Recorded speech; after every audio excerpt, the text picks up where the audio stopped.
Hello, my name is Marcus. I'm the compiler of a collection of therapy quotes entitled 1001 Windmills of the Mind, a collection of advanced self-help quotes taken from what's often called the psychodynamic or the psychoanalytic perspective, which long ago, as I understand, was referred to by some as philosophical medicine or narrative medicine. The idea being that we want to consciously enhance um, our ego, quote unquote ego, meaning uh, a part of the mind that lets us be aware of ourselves, and we're aware of ourselves via this strengthened ego, this conscious ego, this adult mind, let's say. Um, so we're the only ones that have this ability to be kind of conscious of ourselves. And that's sort of built in, I think, somebody said about when we're wounded.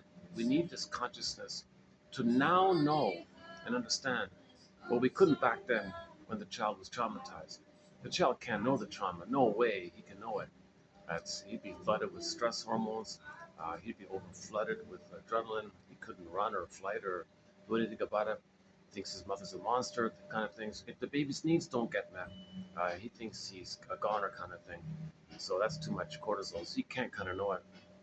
So the image is the scarecrow, the Wizard of Oz, right? It's known, but you can't. But the scarecrow means we can't think it because the guy's got no brain. So we gotta now at midlife build that brain. That's called the ego, the conscious ego.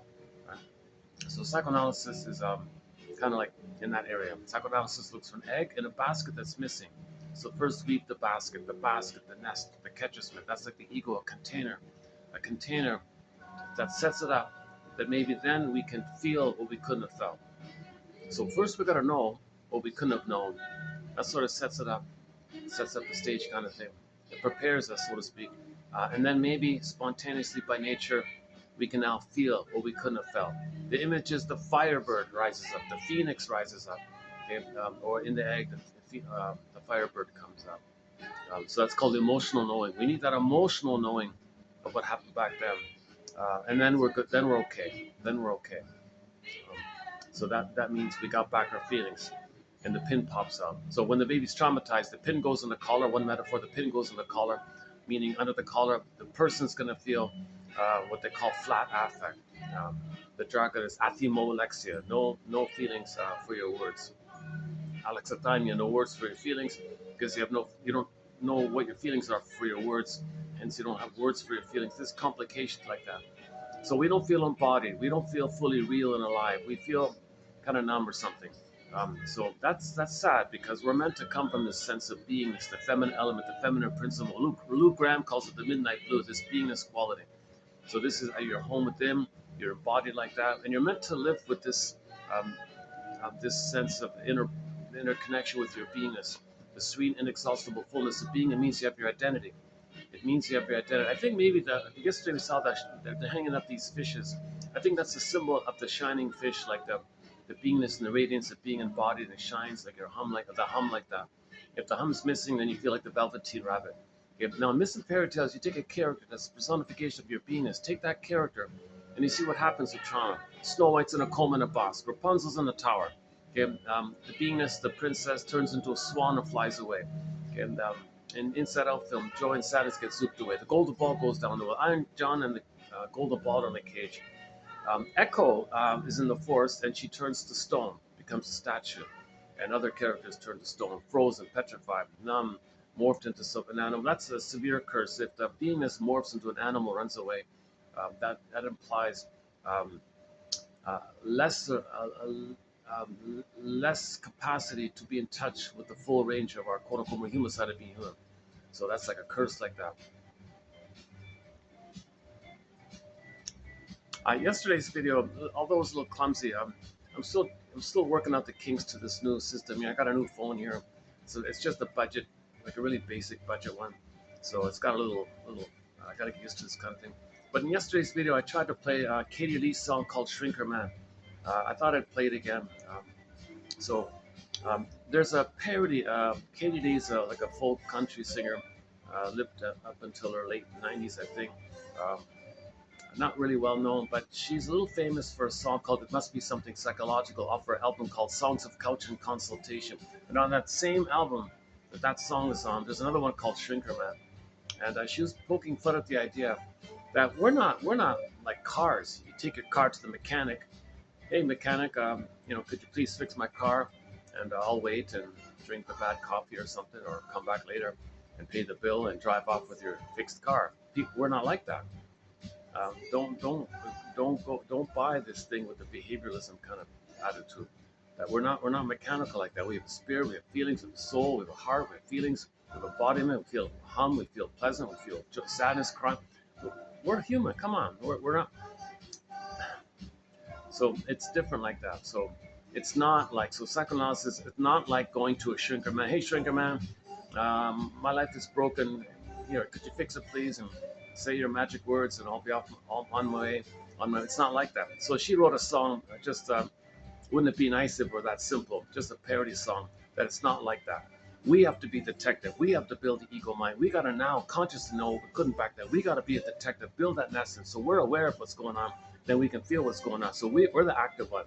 You're not the passive one where someone does something to you, like the mechanic fix your car. So it's not like that. So let's play the song. It's called Shrinker Man. It's only about a minute and a bit. Um, Here we go. Shrinker Man.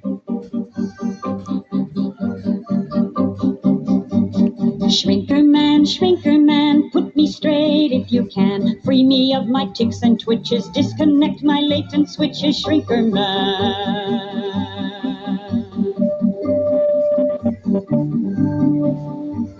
Shrinker man, wise me up if you can. Air my problems and excuse me, sympathize and unconfuse me, Shrinker man.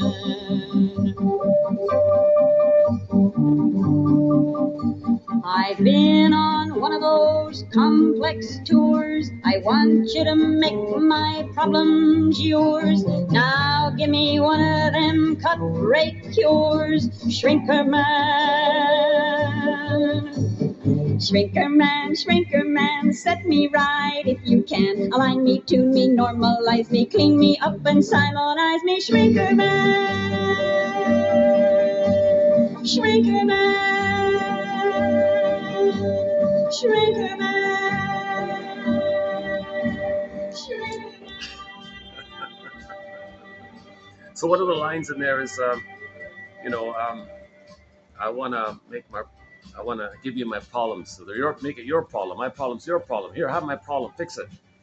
So that's the main line like that. It's not like that. But she does say a funny thing. She says, Shrinker man, I've been on one of these complex tours, like a complex, meaning a bundle of painful memories that dominate you, and it's like driving you like the iceberg metaphor, complex tour, unconscious guilt. Like what about all this unconscious guilt? So you feel you're never good enough, always your fault, there's something wrong with you. That's like a complex tour, or the Faustian bargain, the Faustian pact. That's a complex tour. That's called identification with the aggressor, where you find others to shame, to not feel that you hate yourself. So you need somebody to shame and hate, so you don't hate and shame yourself. So the Faustian deal is you're the active hater. You sell your soul. That's a complex. That's a terrible, painful complex. That you hate yourself the way the mother hated you, and to avoid the pain of mother hating you, you become the hater, hate yourself kind of thing. That's the Faustian deal. You get her power, and because there's no time in that part of the brain, it's timeless in that brain. That brain doesn't know time. It's timeless. That's why they say live forever. Because why? There's no time. So it's always there's no time. So you can simply say live forever because there's no time, no understanding of time. So live forever, you get mother's power. Yeah, that's the Faustian complex, right? So she's been on one of these complex tours. So she might be cynical towards others, using others to represent her innocence, which she's going to shame, to be unaware that the mother shamed her. I got this, all this complex. I'm on a complex tours. I want to make my problem yours. Shrinker man, you fix it.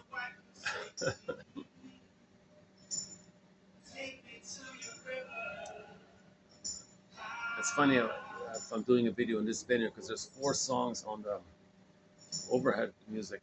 It's kind of worn on me a little bit. So why don't I play Shrinker Man again, just to drown out this upper song here. There's 4 songs coming up in this video. Every hour they play the same annoying, poor staff. They don't seem. They say it's out of their hands kind of thing. Um, I don't know why they're doing this. It's really annoying. This 1 hour loop of the same dozen songs. It's a cheesy AI tech created covers of songs. It's really has an irritating kind of called into it. And four of them have worn on me. This one being one of them, and the Bee Gees one's really annoying. That one. I mean the cover, the AI cover. Okay, enough about. Yeah, sorry. Never mind. Um, when I first heard, okay, fine, take me to the river, wait on the water. Maybe reminded that song, "Wait on the Water" kind of thing. But they gotta change it up. Jesus, they play the same. Even in the mall, they play the same loop, the same kind of loop. Okay. Another line from the Shrinker Man song is, "Wise me up if you can. Wise me up." That's not bad. Wise me up if you can. One comedian says, "Well, what people really need is not so much any kind of uprising, so to speak. What people really need is an upwising, an upwising. We need an upwising." Okay, so we got to build the ego and have self-awareness of ourselves. Know what we couldn't know, known, so we can feel what we couldn't feel. Now you're wiser because now you got your beingness. When you got your beingness, you got your feelings. When you get your feelings, then you're wiser because you got your feelings. That's the natural state of affairs. So you don't have your feelings, you don't have your beingness, and you're back at the limbic system of survival slogans, jungle slogans, adversarial thinking, oppositional thinking, toxic masculinity thinking, toxic patriarchal thinking. If you're in this sort of cruel, I mean, when the beingness is frozen, when the pin goes, when the baby's traumatized, betrayal trauma, attachment trauma, relational trauma, interpersonal trauma, arrested development, stunted development, developmental arrest, etc. Pin goes in the collar, feels flat. Okay, the beingness flies away, frozen, petrified, turned to stone, missing, unavailable. Snow White's very clear. Snow White's in a coma in a box. You don't feel your beingness. There's a wall there. Your beingness doesn't animate up into you. You don't feel the animation and the aliveness of your beingness. Snow White is in a box like that. Tabuchi's in a coma. So that's a real trauma like that. Oh, it's over. Good. So the theory is, we're not really wise in the sense that we're not being reasonable, in the sense that we're not making sense. Kristen Wilson says, if you're not in your body, you're not making sense, literally. And it's disembodied discourse that causes all these problems out there, all this infantilism, pettiness, and showing up the mother and trying to win mother's love and telling the world what your mother did to you, and or the sibling rivalry, and why your father didn't protect you and guide you, and why the mother do that to you. So you're in this kind of bitter, unresolved battle with your mother, and you're enraged like that, and you can't let it go because you're betraying your feelings by that if you were to do so. So the way out of it is understanding, saved by understanding. I don't have the song here. There's a song called "Saved by Love" by Rick Emmett. He'll play it next time. Saved by understanding. So we're not making sense if we're operating out of the limbic system. The limbic system is very simple. It's a cyclops thinking, adversarial thinking, my greed or your greed, eat or be eaten. The very simple jungle kind of thinking. Okay, so that's not natural. That's not natural for a person to live their whole lives in a jungle mentality. It took billions of years to grow the mammal, hominid cortex. More, we're feeling beings. We live to the extent that we feel. We live to the extent that we have our beingness like that. And when you have your beingness, your doing is ethical, moral, and virtuous and natural like that. So maiden, king. The maiden, the feminine, feminine principle means your being. The king part's like the masculine principle, like the doing. So the being and the doing like that. So the being, she calls it like the soul part and your act of doing. That's like the spirit part, soul and spirit. The soul is in the body and the spirit. I don't want to get too much in the jargon, but the beingness, she means that if you have your beingness, okay, then your feelings will be the joy runs the console. You're in touch with your feelings, so there'll be natural empathy, ethics, morality, feelings, tenderness, affection, the normal state of affairs. You'll be an adult, you'll be an elder, you'll be generative. We're all one family. Everyone loves or cries for love. If people are crying for love, well, you're curious about how some people cry for love in a very coded way, because they're really afraid to show their cry, but they're crying in a coded way. So you're curious and you wonder about that. And it's three-dimensional. You want to find the third side of the coin that holds the other two sides. Okay, it's the golden mean, the middle way. Okay, we're all one family kind of thing. We're technically, literally, really one just family. We're all from the massive family up in the Nile River, they say, and then we spread around kind of thing. Some lost to 10, big deal, trivial biological variation. But 10,000 years ago, we accidentally traumatized ourselves due to the mismanagement of our discoveries. And then we went from village to pillage. So we traumatized ourselves, went from Homo sapiens sapien to Homo sapien traumicus, or simply Homo traumicus. That's the theory here. We're Homo traumicus. But then the stories came on the scene, giving us myths and fairy tales as metaphors for our trauma. Myths and fairy tales. All these myths and fairy tales, all around the world, same kind of motifs. No matter where, the same stuff, and they resonate because they're pictures of our trauma. Myths and fairy tales are code for psychological trauma, and the motifs or patterns in these myths and fairy tales, they're all code for psychological trauma. It's all the same motifs, all the same psychological trauma. So we're homotraumica simply by that. So, oh jeez, gotta get used to this new phone here. This this big clunk. This was my regular. I'm using it just for the music. This was a great phone. This little guy, light as a feather, thin. I you know, it's been exposed to the elements, and 3 continents, over 1,000 videos. Just a budget phone, but it's light as a feather, easily fits in your pocket. Minimalist phone. It's got problems now, so now I'm just gonna see if I can use it for songs. Um, but the one I'm holding in my left hand here, it's I'd say twice as thick, um, maybe how much taller? Maybe a fifth taller, maybe another fifth wider. So it's wider, taller, thick. It's maybe 3 times the weight. That's the key one. It's really heavy, this thing. And the awkward thing is, my goodness, I have to really mindfully hold this thing because um, in order to hold the phone, um, um, like to balance it, to do so, you end up blocking the microphone underneath. So you got to really awkwardly hold it to not block the microphone, because the microphone here is, I notice it's not too good here.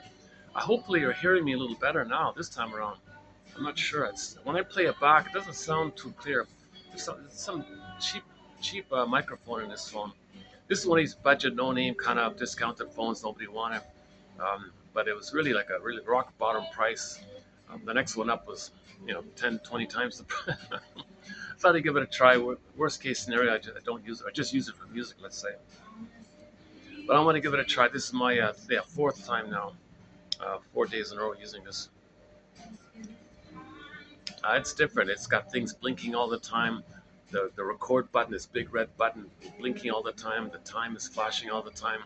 All these little pop-ups, little things, symbols and things all over the place. A little annoying. I wish they don't make these anymore. This is the Honor 8S. What an amazing phone. I have immense praise for this phone. I dropped it numerous times. Nothing. Um, you know, fits in your pocket easily. You can travel around easily with it. Um, but it's sort of come to its end with the battery and the storage and the overheating and all that. So I thought I could maybe just use it for the music part and use the clunker for the taping, just for the time being. Yeah, why am I telling you all this? Yeah. So in the song Shrinker Man, she wise me up. So let's just borrow that idea. These quotes are an attempt to wise ourselves up. We need to wise ourselves up. Well, in the sense that they help you to create a nest for you to get back your feelings. And when you get back your beingness and your feelings, you'll be wiser like that. If you're blindly repeating the past, you're not very wise, right?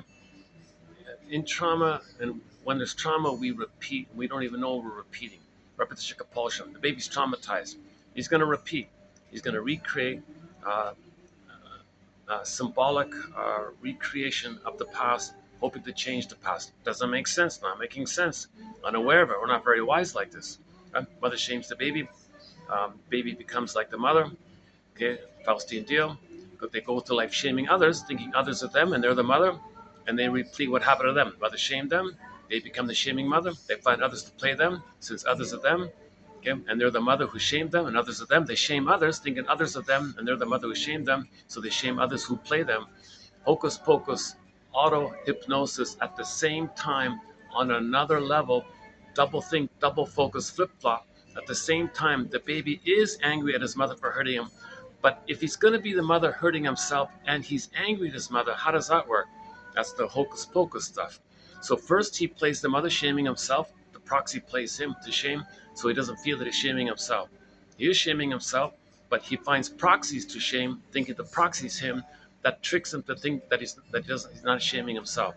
At the same time, on another level, okay, as he's shaming the innocent person who's his own soul, he thinks the one he's shaming at the same time, on another level, at the same time, because no time, at the same time, the one he's shaming is his mother hurting him. Now he places himself angry at his mother for hurting him while he's shaming himself. The proxy, get it? So that's we're not making sense like this. So that's we're not very wise like this. Really shaming others mean you're going to get healed in your nursery time? Not making sense. And you think others are you and you're going to hate them and hurt them?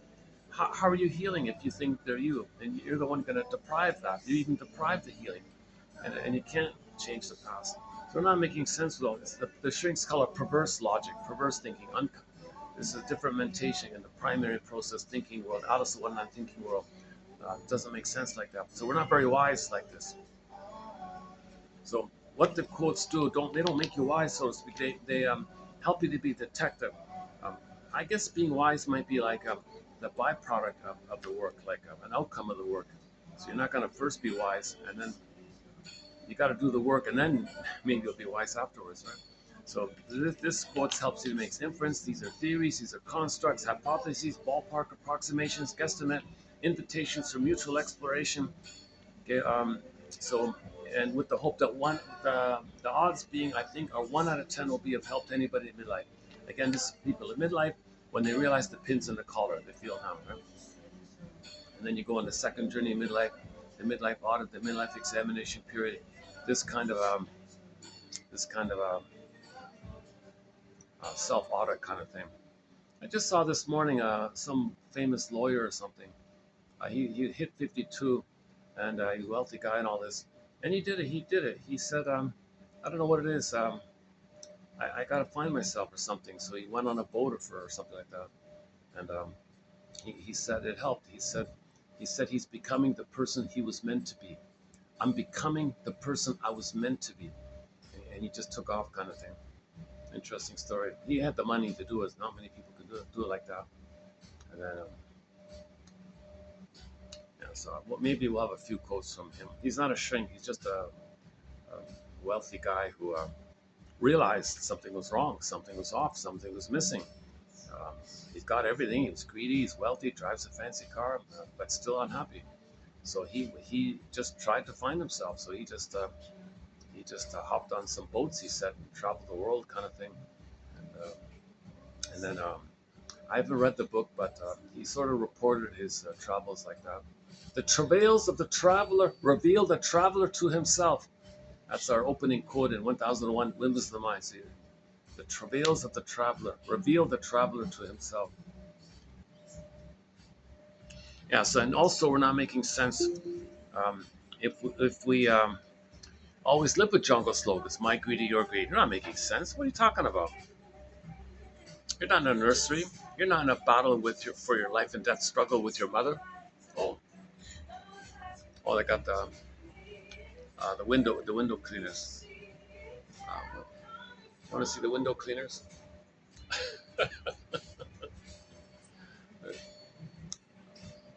Well, they're making their way down. Okay. Oh, they're paint. Oh, they're either paint. Oh, they're either painting or washing the windows. I'm not sure. You can see all the cables there. You can see the guy dangling his feet. Oh, here he comes. We get him in. Are we getting him in the camera? Am I pointing it right? There's Spider-Man. Okay, there's Spider.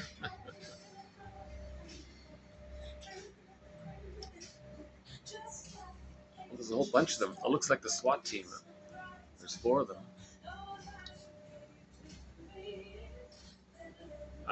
Okay. He saw me looking at him. Gotta wait.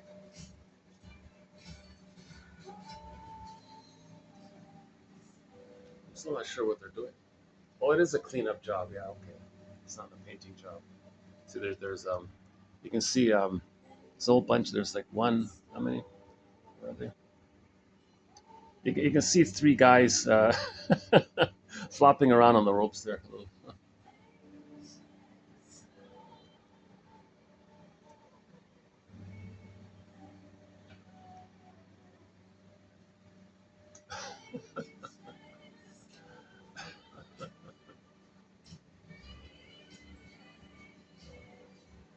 Well, they look very secure. They look very fastened in.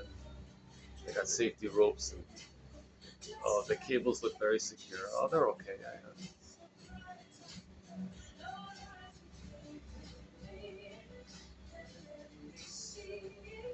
They're outdoors. They get some sunshine.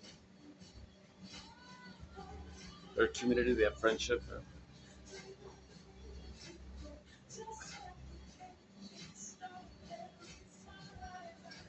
Okay, okay.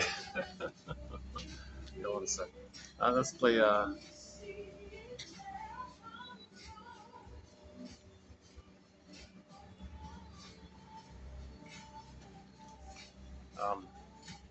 yeah. So, and sometimes with trauma, we have the unconscious hope for the fulfillment of old unfulfilled needs. Didn't get mother's sweetness. Didn't get mother's affection. Didn't get mother's um, reverie and consideration and positive regard, and the time of oneness with her. You know, the rhythm of safety with her. That time of fusion and symbiosis with her. So you have the unconscious hope for the fulfillment of that. So what's symbolic of mother? Well, maybe sweets, mother's sweetness. Oh, what about cookies? They're sweet. You find a symbol of mother. You just make up some kind of symbol of mother and think that could be mother's sweetness in the past. Not making sense. Mother's spirit. Drink alcoholic spirits for mother's spirit. Not making sense. Yeah. Um, Maybe money. Mother didn't give you mother's love. Well, what about how mother sounds like material and matter and matter and material money leads to money. Well, what if you get money? Go to the slot machine, look for money, and get disappointed again because you were disappointed with the mother originally. So go to the slot machine to get disappointed again, to replay what happened, hoping that this time, if you win the money at the slot machine, you'll get mother's love in the past. Doesn't make sense. Those things are designed to make you lose, to reflect how you lost with the mother. You didn't get mother's love. That's why you repeat it with the hope that you'll change the past. But you're going to recreate a symbol of the past. Now, the positive intention of this is to know the past. We repeat in an attempt to remember. So when we remember, some people decide, I might have to move here. Yeah, today all my other venues. Yeah, I went to my preferred venues. This is like my last choice to come here now. All the other three venues were taken. All three of them can live in this sort of end of town. Oh, I could walk for about 20 minutes the other way to the Blue Room. That might be the only other option. Uh, let's see how it goes. Okay, so, and it doesn't make sense to um, make excuses and lie to yourself that it's just a jungle like that. Come on, that doesn't make sense. Beautiful world. What are you talking about? Well, if the mother was dangerous and you thought the mother wasn't friendly, or if you were in the uterus and your mother was smoking and drinking and you thought the uterus was very painful, then you transfer and think the universe is dangerous and unfriendly. If the uterus is unfriendly, you think the universe is unfriendly. If the mother hurts you, the mother's the world, the breast, then you think the world's not friendly. This is just what you believed at that particular time. To still use that same prototype belief with the trauma with the mother for your whole life doesn't make sense. She was impaired. She was traumatized. You made those beliefs in correspondence to that. It doesn't apply to the reality of the present. Don't keep thinking the present. You're not in the nursery. You're safe now. Your mother can't hurt you like that. So we're not making sense. So we got to do this quote unquote wise up thing. I think we got to face a couple of things. One is adversarial thinking. We got to get out of this either or adversarial thinking, oppositional thinking, either or thinking, jungle slogan thinking, any kind of jungle slogan kind of thinking. That's adversarial thinking. You don't heal. You don't have your beingness with that. You don't. If you're only operating out of the amygdala, you don't have your beingness. The beingness is the third side of the coin, the both and. So you want to upgrade, at least in your mind, appreciate some. Find the third side of the coin. vertical thinking, three-dimensional thinking, the both and thinking. You got to get to that kind of, that's resolving oppositional thinking. And that's what Baba Yaga said to the Ivan, meaning the ego. Hey ego, hey you, hey person with the mind, can you resolve oppositional thinking? So Baba Yaga gave the test, and he demonstrated some capacity to think in both and terms. She said, okay. Next, you got to divide the seeds. You got to distinguish and discern real feelings versus sham feelings. Okay, like blowing off steam, or neurotic pride, or some disappointment around your defensive needs to make you unaware of the pain of the loss of the true self. That's defensive stuff. So you got to distinguish and discern between real feelings from the feeling self and the visceral sensations of the limbic, of the survival brain. So the middle brain and the primitive brain. Can you discern the real feelings versus just stress and tension and pain around not feeling, versus really feeling, versus the pain of not feeling? Can you discern? That's dividing the seeds. Okay, now you got to study defense mechanisms. Okay, that these are things that the baby does to not make him aware of the pain. Flash freezes his soul. Okay, identifies with the aggressor, Faustian deal. These are defense mechanisms, right? And when he doesn't know about himself, he'll project, so he doesn't know that's with him. And then he repetition compulsion. Sometimes to not remember, just repeat, then you don't remember. Although at the same time, when you repeat, you're trying to remember. At the same time, if you don't want to remember, you can just repeat. So there's a two and there. Okay, and then all the rationalizations we engage in, that's a defense to make us unaware um, that we're using other defense mechanisms. Okay, so you got to study defense mechanisms. That's considered like the trickster kind of energy.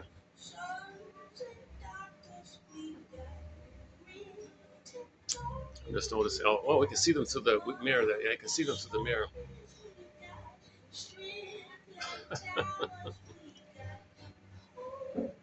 I guess I guess they're motivated. It's not like they're not on the hour, right? It's probably like we'll give you a set fee if you do the job. So they want to do it as fast as possible, right? Yeah, that's what's happening. Because they're working quite quickly.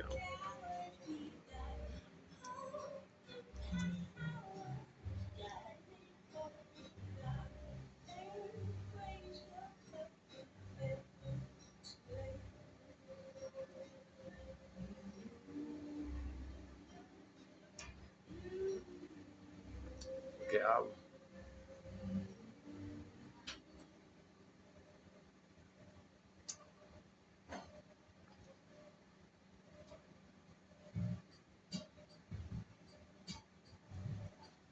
Okay. Okay. Let's get back on track here. Hold on a second.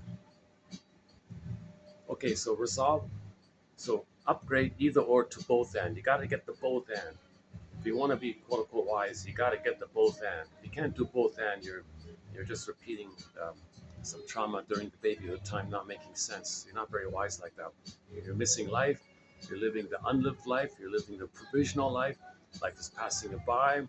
Yes, you're in a swoon. Yes, you're numb. Yes, you're hypnotized. Yes, you can have neurotic pride, like fake pride, pseudo pride, hubris pride. You can have that kind of addiction to being one with your mother.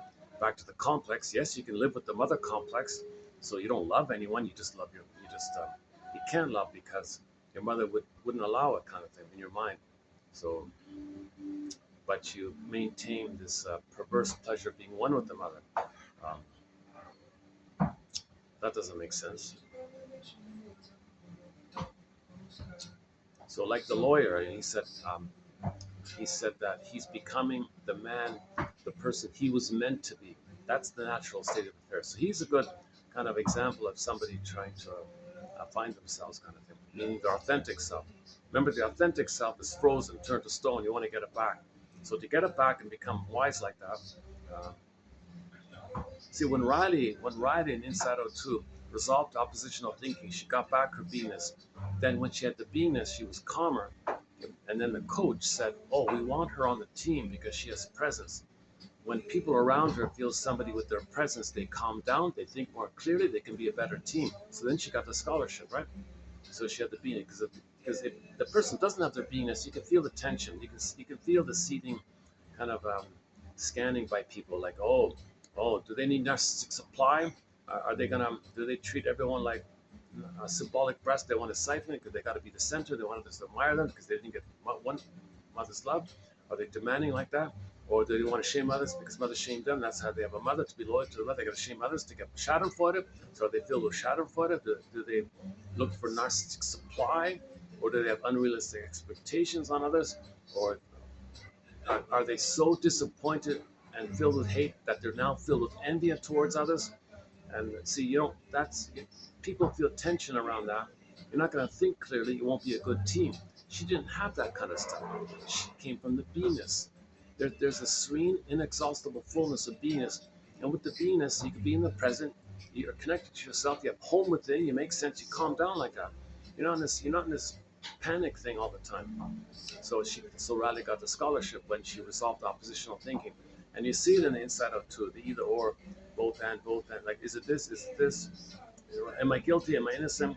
Am I friendly? Am I a good friend? Am I bad? She was doing this either or thing from the ideology of the beginning when the baby sees the mother as a monster or a demon. Huh? It's not like that. Mother's a person. So you got to understand your mother's story to see her as a person. Then you get the third side of the coin, meaning your mother's a person with the both and. Your mother's not two split things of goddess and demon. No, your mother's a human that includes both and. Loving, cries for love, tries her best, can't love. She's impaired. She tries to love, still manages to love, but she can't. She's impaired, but still she manages to do something helpful. So she's loving and she's in pain and she's crying. Like, can you hold that kind of thing like that? So Radhi did it at the end.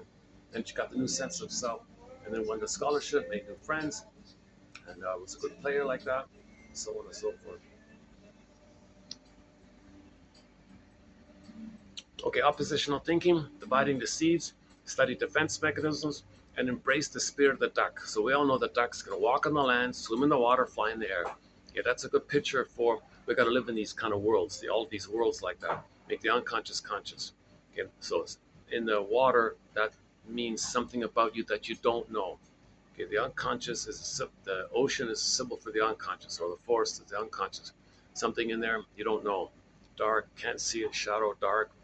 So when you admit something and recognize something that belongs to you that you didn't know before, now you're making up into consciousness, into the air like that. So you gotta make the unconscious conscious. Like when you sleep, you're in the unconscious, right? When you wake up, you might get like a little snippet, dream sequence, and then you interpret it and take that dream sequence and free associate. What does this dream sequence that I remember, what does it suggest to me? What does it remind me of? I must have a good reason for feeling this. What's the hardest thing about this? And see if you can make more conscious. Because when you wake up in the morning, it's like your unconscious says to you, hey, you, it's like this in your soul today. Thank you, unconscious. It's like this in my soul today. Thank you. And then free associate, try to make more unconscious, unpack it a bit. Same thing like making inferences and free associating. So free association, dream interpretation. You got to do those kind of things. Okay, you got to resolve this, a lot of this someday attitude. Someday, if I repeat the past and the present, I'll change the past. Someday, okay, nonsense. Someday a pint of ice cream will be mother's sweetness in the past. Come on. Someday, if I get disappointed at the slot machine, mother will recognize that she's a cold, refusing machine like the slot machine, apologize and correct and invent a time machine and change the past. Someday. Okay, come on. Okay, you got to face a lot of this someday kind of thing. Okay, and then this dues issue, where the baby felt guilty that it was his job to save the mother. He was in pain. He thought he was being punished. He thought he was no good and defective. That is nonsense. No baby's born with a fault like that. So you got to update that false belief. Okay, you got to get your parents' story. Okay, so the latest task is what I discussed in the past few videos by what's her name again? Ann Teachworth. Okay, we have to upgrade the inner parent construct. So it's called the 3-chair exercise.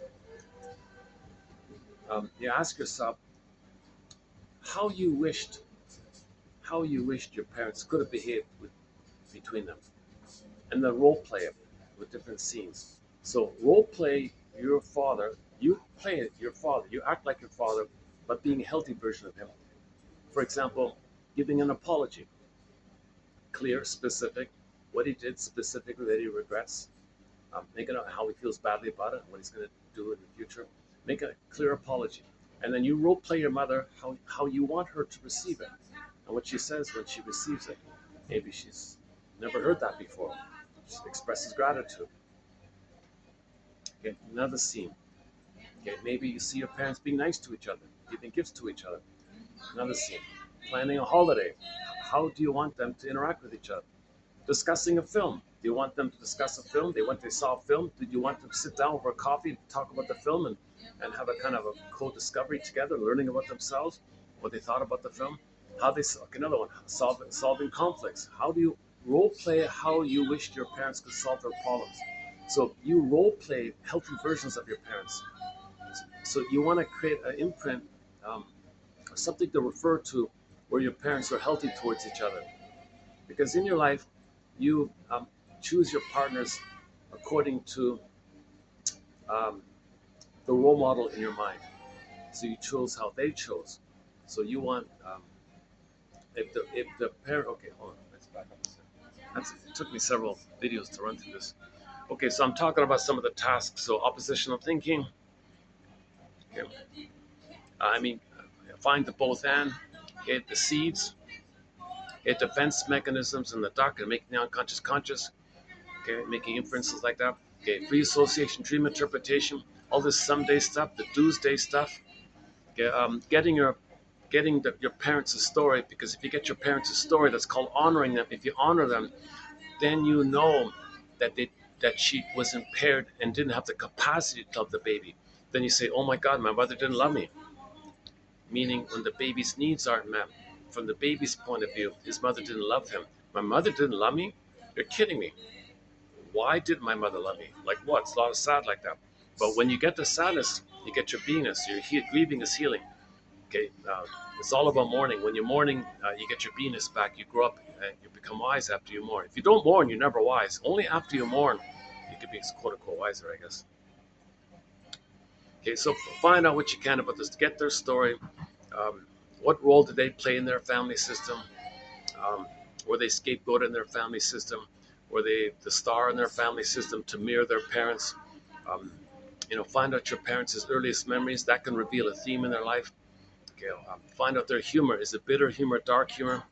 Find out what paintings they like. If they like these crude, violent, macabre paintings, like I just saw this morning some ugly paintings by a famous guy. What's his name? James. What's his name again? James something. Ah, jeez, James. Ensign. No. Uh, I just found this morning a little clip on YouTube. There was some really traumatized fellow. He had a real contempt for everything and everybody, and all of his paintings reflected that. So he drew everybody in a very negative way. And some people, some short sellers, they like that. They relate to him. He hates everybody. He hates people. He refers to women as a quicksand of malice. That was his line. And more. That's just a benign one. He has worse ones to say. He has an immensely unbelievable, shocking.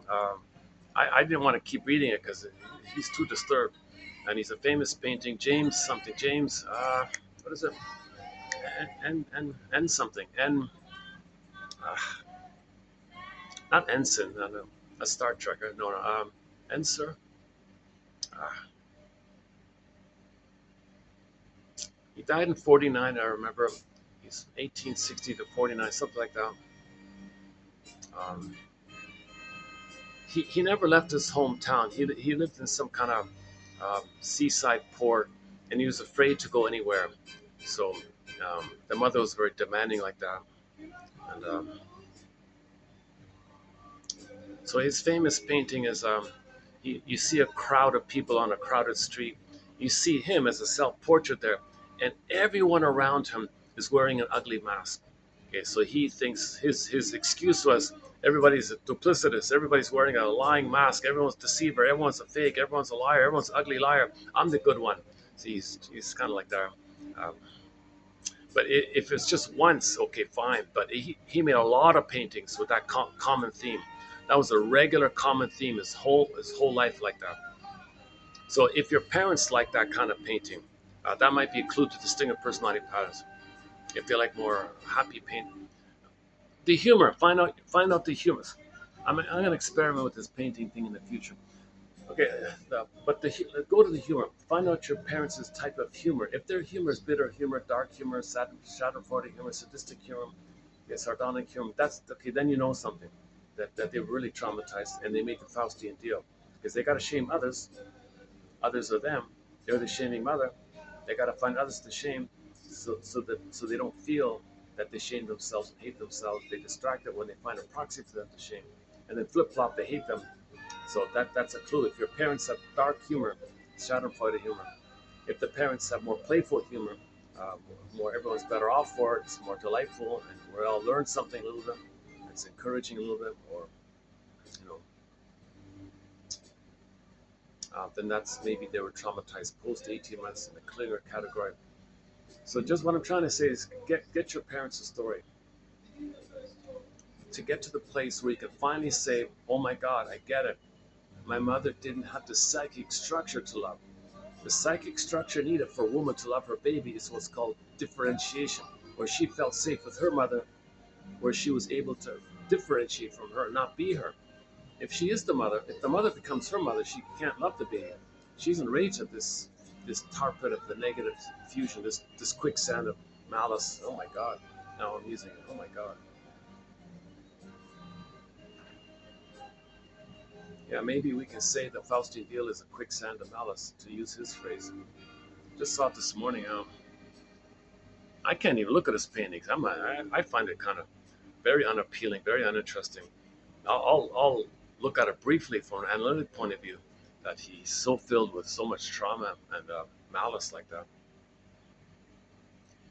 That means, and the author of the article commented that the mother was very disciplinarian and authoritarian and beat him and hit him and all this stuff. So you can see the link like that.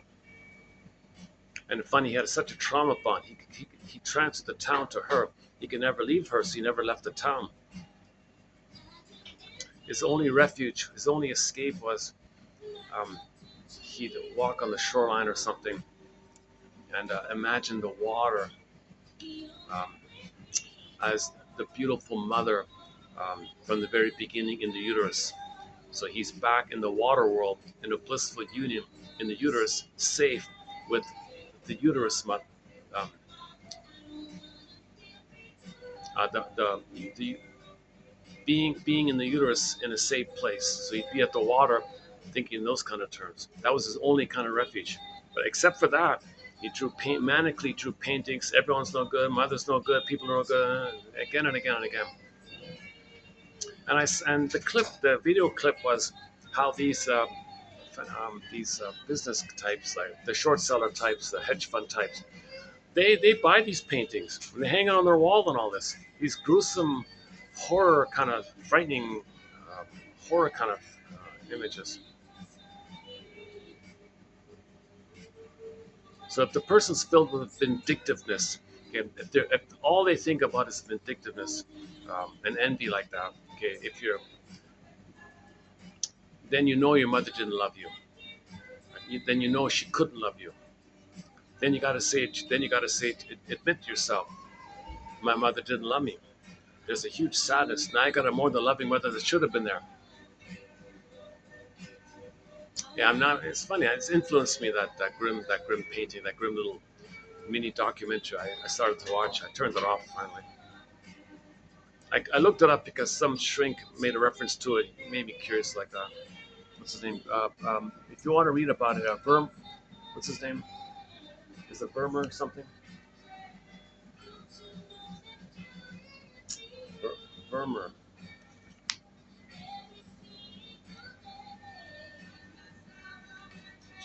Forgot his first name. I think it's Burmer. I think that's his last name. If you look up psychoanalysis of the painter James E.N. something,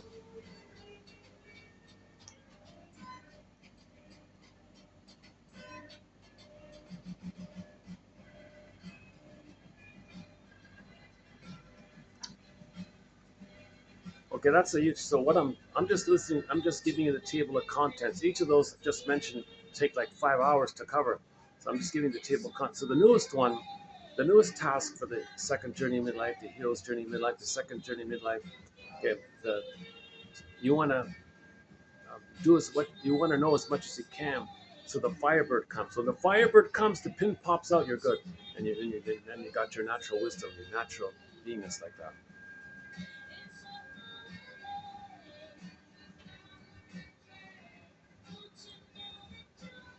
So so the most recent task to the collection. This is a question mark, but for the time being, I'm going with it. It's by the author of Anne Teachworth from her self-help book entitled "Why We Pick the Mates We Do," 1997 book, now in its sixth printing, I think. Very good self-help book. Discovered it by chance. She says that as a counselor, she never dealt with couples, helping the couples to communicate with each other. So a couple would come in, oh, Miss Counselor, please help us communicate with each other. We're always fighting with each other. Please teach us how to communicate with each other. Uh-uh. No. What do you mean no? I'll see you on Mondays and I'll see him on Tuesdays. Okay, from now on. We're not gonna interact with each other. Uh-uh. I'll see you individually. Okay, fine. So next Monday she comes. So how does it work? Um, are you gonna are you gonna you and I gonna have a healthy dialogue? Uh-uh. So why am I here? Your parents in your mind, they're my clients. What? The memory of my parents in my mind, they're the clients, not me, no, not you. The parents in your mind, they're the clients. What the hell? Well, tell me, when you were a kid, how did your parents interact? Oh, it was a mess. It was pitiful. Don't you wish you were healthier? Of course I do. Well, for example, well, I wish he showed some gratitude. I wish he didn't play games with him. I wish he wasn't so passive aggressive. I wish he wasn't provoking a fight. I wish he'd open up. Okay, let's role play that. Two chairs. You see over there, two chairs? You step into the chair of him and play a healthy father, and then hop over the other chair and play a healthy mother. And I want you to role play a healthy version of your parents and just actively do it and say it. So you're sitting in the role of one chair playing your father. You look across the empty chair and imagine that you're him looking at his wife, your mother, but don't think about it from the child's eyes. You got to play it from the father's eyes. You got to think about him as a person relating to another person, person to person. Can you do? It's a role play thing. Oh, that's what I do. Okay, and then as mentioned before, you do various snippets, various scenes. Okay, well, plan a fun outing together. And I want you to role play your parents planning a fun outing together. Okay, she hops in the father's chair. Hey, darling, we've never gone bowling. We've never ever have gone bowling. I did it as a kid. I thought I made fun if I could teach you how to bowl. Have you ever bowled? No. I'll teach you. I'll teach you how to bowl, both 5 pin and 10 pin. You tell me which one you prefer. I like both, and we'll play both. That's fun. Okay, let's go. Let's go bowling. So see your parents having fun. See your parents solving their problems in a healthy way. See your parents planning something maybe. See your planets. See your sorry, planets. Parents. See your parents maybe reading a book together and discussing the book. See your parents being affectionate towards each other, hugging each other nicely maybe. I mean, I got a role play my father hugging my mother in a gentle way. Yeah, do it. Actually, do it. Just pretend, and then you play her and hug him back. Just do what you wish you saw as a child. Create now in your the key here. The key here is not for you to fantasize in your mind. The key is to role play them and have a new construct or template to refer to, and that'll influence you. So if you do that, okay. So first do that, okay. And then Tuesday the guy comes in. Same thing with the guy. Monday, same thing with her. Tuesday, same thing with him. After several months of this, the couple were nicer to each other. They were following those healthy models they made. They were both referring to those positive models, and their relationship got better. That was her sort of strategy. She's a famous Gestalt, so-called Gestalt, holistic kind of thing. Because she said she tried it the traditional way, it doesn't work. So I thought for the time being, let's do that. So we spent the past few videos, we spent a fair bit of time on that. Okay, so let's say these 10 tasks. Well, it'll be 12 all in. Let's say these 12 tasks are done. Maybe, who knows, nature does the rest. Maybe the firebird will appear. You hop in the back of the firebird, you ride the firebird, you ride the phoenix. Like in Inside Out 2, the characters were on the orbs, and the orbs came rushing up to the front. The orbs rushing up, the avalanche of the orbs rushing up. That's the firebird. Same idea. Now in Inside Out 2, you don't see Baba Yaga. They didn't include Baba Yaga, but it's implied when she had to face the opposite, the either or at the end. That's the Baba Yaga task, the main one. So the shrink can't wise her up. She's got to do this work, and then the outcome of the work she'll be wiser. She'll know more. So let's play the song again. Shrink her.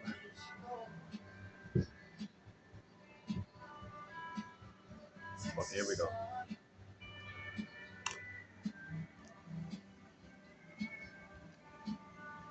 Oh, you got to turn this on again. Oh, I see. Hold on a sec.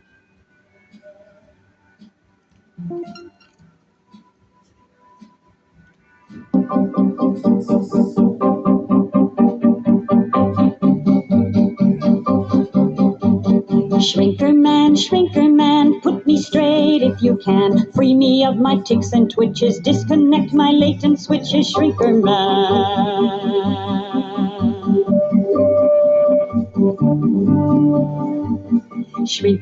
Shrinker man, wise me up if you can. Air my problems and excuse me, sympathize and unconfuse me, Shrinker man.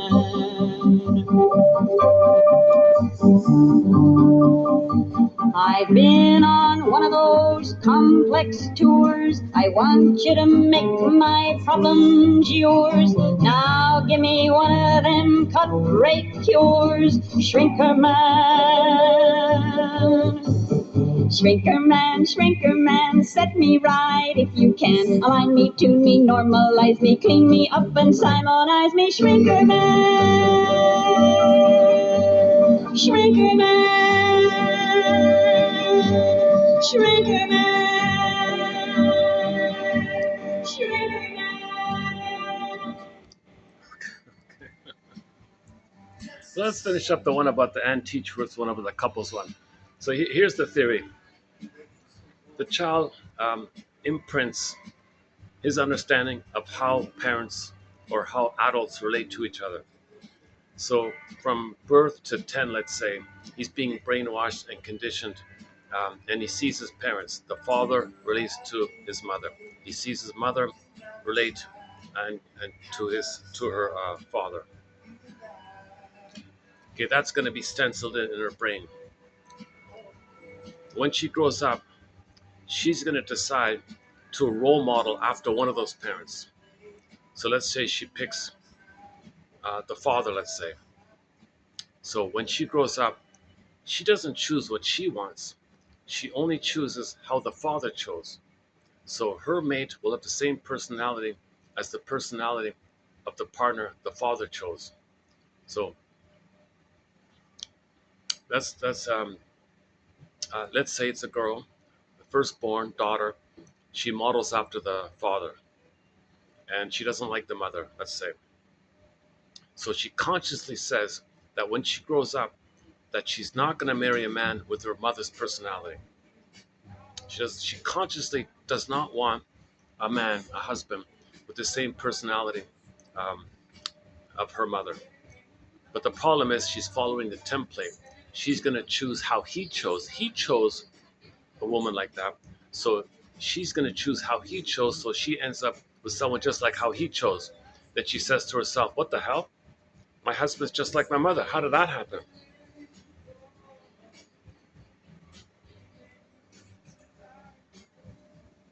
Okay. Um, and if she's not conscious, she'll keep doing it like that. So it's very common for women to marry their mother, okay, meaning a husband who has the same personality like their mother, meaning it like that. Okay, now let's say the firstborn. Let's say the firstborn is a son.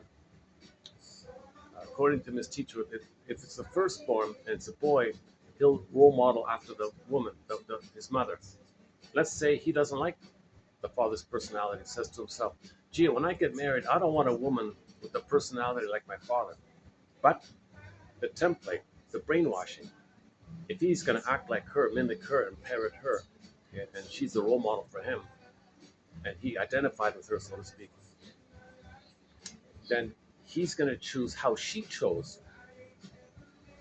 So he'll choose a woman with the same personality of his father, because the mother chose that father with that personality.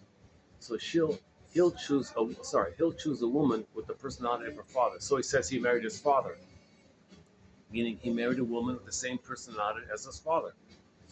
And let's say he didn't like the father, and he stuck married to father. So the example was that the father was very aloof, very detached, very cold, very withdrawn, very in his own world, and didn't connect, didn't communicate, wasn't smokes, drinks, whatever. I don't know.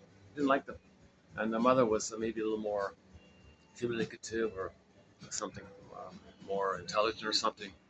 So he wanted maybe someone like his mother, to marry someone like his mother or something. But no, if the parents were opposites and the fellow imitates her, then his wife will be an opposite.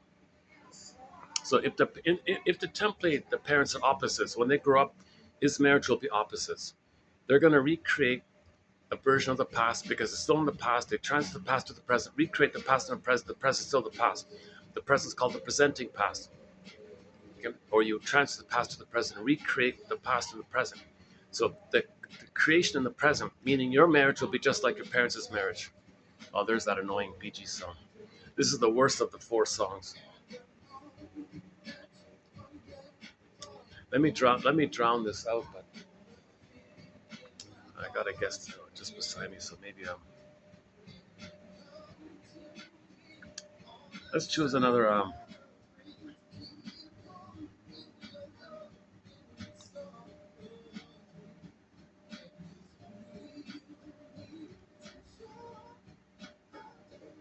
well, that was yesterday's video. Yeah, that one there. Okay. that was oh, sorry. Well, that was yesterday's video. That one.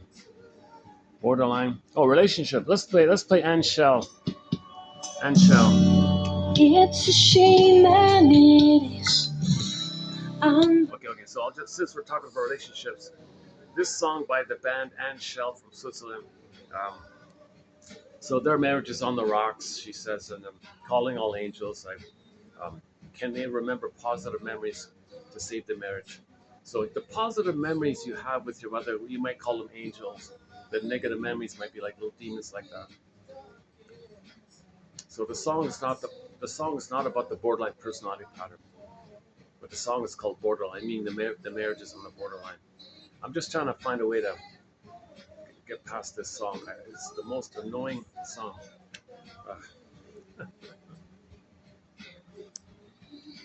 Okay, Borderline by Anne Shell. It's a shame and it is unbelievably sad at night. I don't understand how it came so far. They had it all and so much more, and yet they screwed it up. Calling all angels to save their souls, calling all angels to take them home, trying to rescue their broken bodies, calling all angels to save their souls, 'cause there is nothing left and they're close to reaching the borderline, trying to rescue their broken bodies, calling all angels to save their souls, 'cause there is nothing left and they're close to reaching the borderline. They are reaching out for help, but at the same time they don't let anybody come close enough to comfort their lonely hearts and to take them home. calling all angels to save their souls, calling all angels to take them home, trying to rescue their broken bodies, calling all angels to save their souls, 'cause there is nothing left and they're close to reaching the borderline, trying to rescue their broken bodies, calling all angels to save their souls, 'cause there is nothing left and they're close to reaching the borderline. Broken bodies, save their souls. Broken bodies, take them home.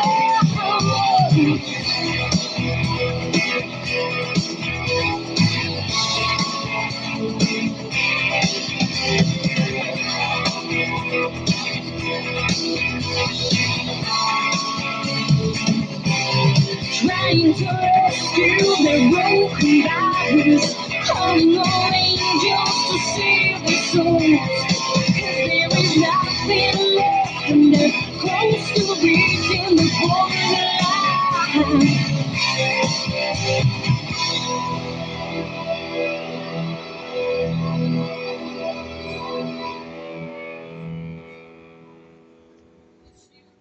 Maybe I'll quickly read that quote about the woman with the four marriages. Um, so she kept saying, so go to 2941. Yeah, this one here. Okay, let's do it again here.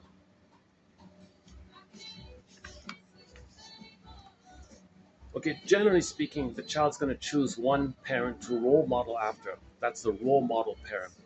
And how that role model chose, that'll be the role model mate. That's their little jargon like that. Now, the tendency will be that the firstborn will role model after the opposite gender parent. So the daughter will role model after the father and then marry someone and marry a man like the mother. The firstborn, if it's a son, will role model after the mother and marry a woman who has the personality like the father. And in a second, it's flipped in the other one. And whatever the third is, she said, the fourth will be flipped. Okay, so here's a woman who really very much didn't like her mother. She said, quote, I married at 17 to get away from my mother. As I look back on my four marriages, I've married my mother each time. These men treated me the same way she did. It's as if she was here all along in spirit inside all my husbands. They were all like my awful mother, one and the same. Now, I've spent 10 years in therapy working on my inner child's relationship with my mother. Now, you, Miss Teachworth here, she's talking to the counselor. Now, you and Miss Teachworth here, now you're telling me that all along it's because I'm like my dad that I picked mates with my mother's personality? The real problem is that I'm attracted to the same kind of person my dad was attracted to, and so I naturally selected the same type of mate he did? Are you bleeping exclamation, hashtag, ampersand, exclamation mark, question mark, star, asterisk? Are you kidding? Yikes, exclamation mark. Okay, unquote. The subconscious goal is to recreate the inner couple. Your mother and father's relationship, like it or not, became the basis for all later relationships between you and other human beings in your adult life. Since there were only these two roles in their relationship example, you will take after one of these adults more than the other. The set of instructions that led you to pick the mate you did was, in every sense of the phrase, a post-hypnotic suggestion, quack, because it functioned without conscious awareness, controlling whom you would attract, select, and marry. Okay, the thing about the quack is she she she borrows the idea of some stage hypnotist um, who pulled somebody up on stage um, and said did his routine or something, found some highly suggestible person, some childlike person, maybe somebody who always wants to please people. So he thought that she'll want to please him. So he found somebody like that. So he hypnotized her and said, now, so he puts her unconscious but not asleep, something in the middle like that, where he can hear her and follow her.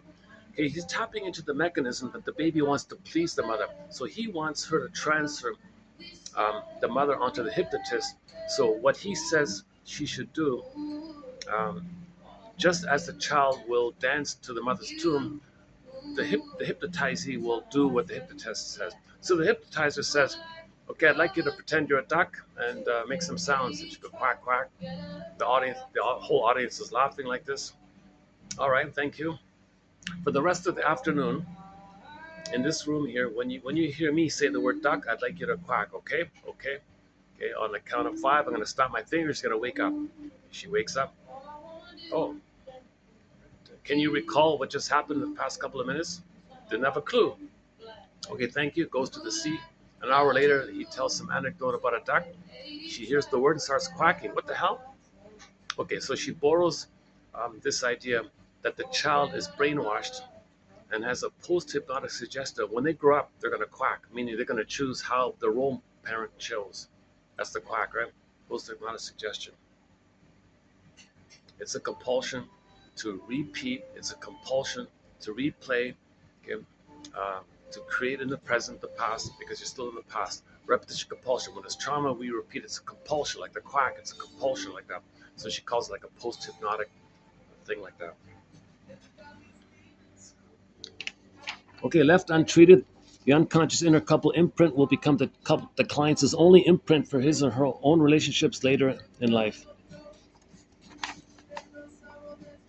If you've ever been attracted to someone who wasn't good for you, in love with someone you didn't like, married someone you didn't even like, married someone who wasn't good for you, or you were unable to find the kind of person you always wanted to be with, well, you're one of the billions of people who have already experienced the conflict between what the conscious mind wants and what the unconscious mind demands. Compulsion. That's the iceberg metaphor. Everyone has a subconscious. Everyone has a subconscious. Everyone has a subconscious map of the world. It's what guides you daily, minute to minute, person to person. You may decide what you'd like to have in a mate, but there's an unrecognized, programmed part of you that decides whom you get, and you have little say about its goal. So it's not about what the fortune tellers tell you. It's not about some psychics, your past soul from another life telling you. It's not about, Mars or whatever. It's not about pheromones. It's not about hormones. It's not about slogans like the way to a man's heart is through his stomach or through his fill in the blank. Although that second one, okay.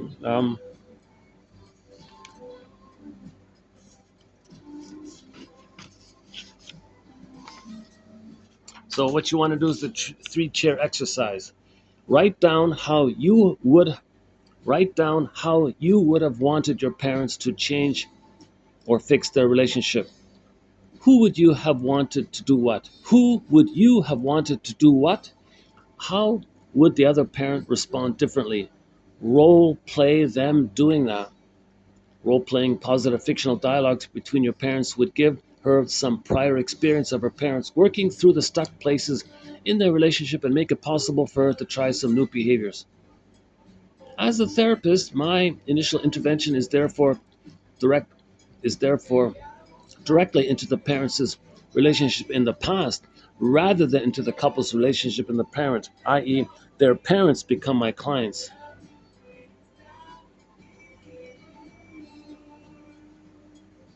Okay, and then there's an example. Hypothetically, if a woman had parents and they were both drunks, they were alike. Okay, so whichever one she models after, she'll choose how they chose. So she'll end up like that. So she'll have a like attracts like. If they're both homebodies or something, whichever one she chooses, then she'll choose how one of the homebody parents is chose. She'll end up with a similar homebody thing. So if the parents are like attracts like, they create a like attracts like. If the parents are opposites, they'll create opposites. Now, um, one guy in his brain had opposite parents, and he liked the woman who was the opposite, so he liked her because it was opposites. But in her brain, her parents were alike, so she didn't like him. Didn't fit.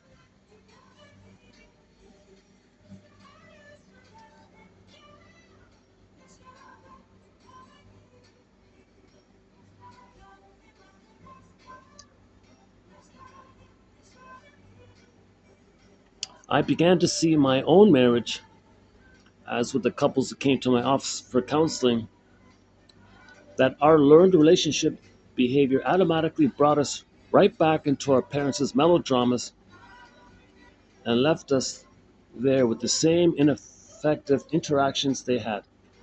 As impressionable children, each of us were hypnotized by watching and listening to our adult role model and mate model's relationship. You are programmed from childhood to act, react, and interact as one of your parents did then in his or her adult relationship.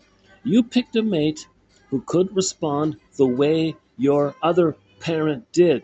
Your post hypnotic suggestion is to recreate what happened between them when you became part of a couple.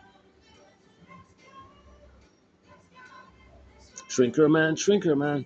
Okay, so healing begins when we come out of trance and recognize that inner adult imprint in ourselves. Waking up or wising up means that we realize that some of the trance dash inner trance, like transference, a play on the word transference, trance with a C dash ferences, trance, hypnosis transferences, trance dash ferences, transferences are coming from our own early programming. That's the problem, not the solution. The solution lies not in what our partner should do to fix the relationship, but in the knowledge of what our inner couple role models could have done to fix theirs. Sorry, again. Where are we? The solution lies not in what our partner should do to fix the relationship. So a couple comes in and they say, "Oh, she should do this. No, he should do that. He should apologize. She should apologize." Forget that kind of stuff. The solution is the solution lies not in what our partner should do to fix the relationship, but in the knowledge of what our inner couple template imprint role models could have done to fix theirs. And making the change start with our inner adult parent being a better mate first.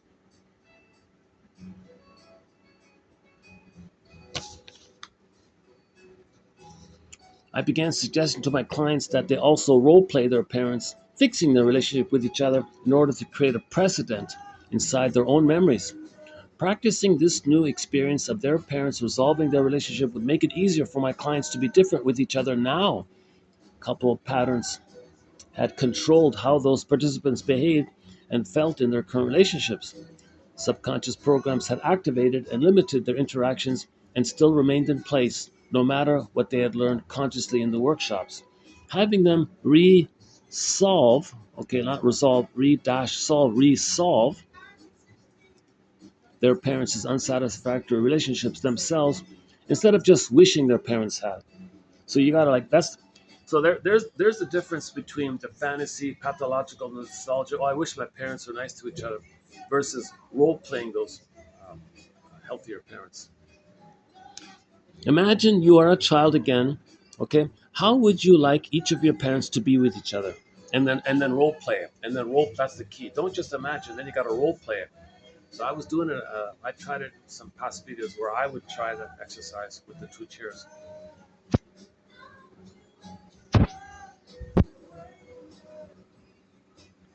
And if you recreate Yeah, see, if you recreate what your parents had in the present, you'll be stuck the way they were stuck. You can't go forward. But if you update the imprint, you can go forward, right? Why were they so quick to fall in love when they weren't even in like? Well, this in love is a trance. Okay, opposites are attracted only if their parents are opposites. If the parents were alike, then two people who are alike will be attracted to each other.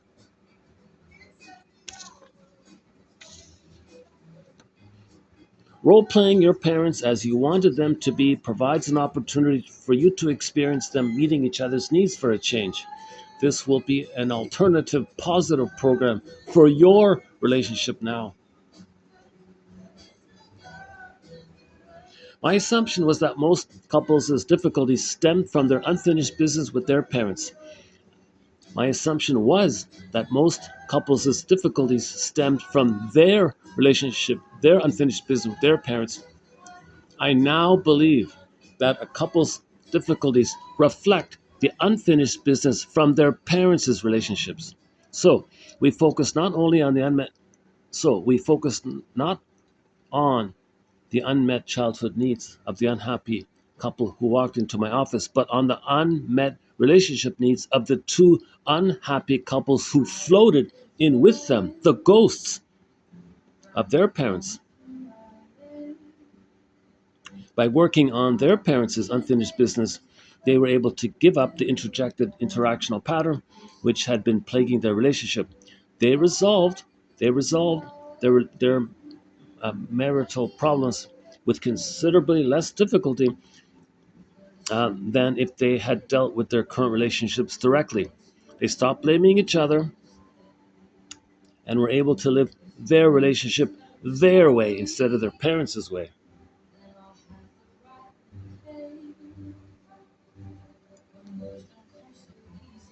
Enser, oh, that's the guy's name, Enser. I think that's the artist's name, James Enser. Is that right? Ugh, what a gruesome character. It's okay to make the point a little bit, but I, it's like I just quickly like I typed in images google.com and I typed in the guy's name. It's mostly all these grim kind of paintings. And then the article was, oh yeah, he had a lifelong bitterness against everything and everybody, and he could never forgive his mother, and he was loyal to her in a trauma bond to the mother, as reflected by the fact he could never even leave the village that he was in or something.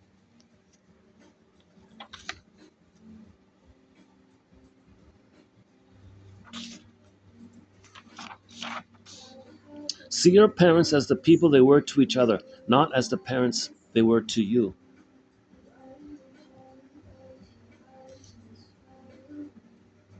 You know, yeah, here's the funny one. If we know love is blind, why do we believe in love at first sight? So we often say love is blind. So why do you believe in love at first sight? Oh, I believe in love at first sight. Love at first sight, but love is blind. Oh, we believe in love at first sight when actually most relationships begin as love at second sight. See, the first sight, that's the compulsion, the transference. Okay? You're triggered to the past. That's called transference stuff. You don't even see the person in the present. You don't love the person in the present. You see them as an emotional reincarnation of your mother in the past. So you transfer the mother and the feeling with her, the blissful feeling, to the person in the present. So you love at first sight. But it's all very blind because it's compulsion like that. Because you're still in the past. You don't remember the past. You don't see the past. You don't know the past. So you're blind like that. So when you withdraw the template, withdraw the construct, okay, withdraw your projections, and see the person for who they are after doing so, then you begin to know them. Second sight, the second sight, that's when love begins. Love begins at the second sight.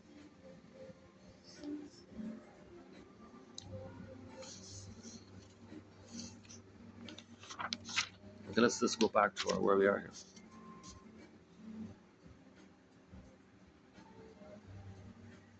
Oh, the neighbor has headphones on. Oh, I see. That's how they're doing it. I didn't need to sit beside me. Anyways, I gotta get used to holding this phone in a way that doesn't block the microphone. Can you believe what a pitiful design this phone is? And yeah, sorry.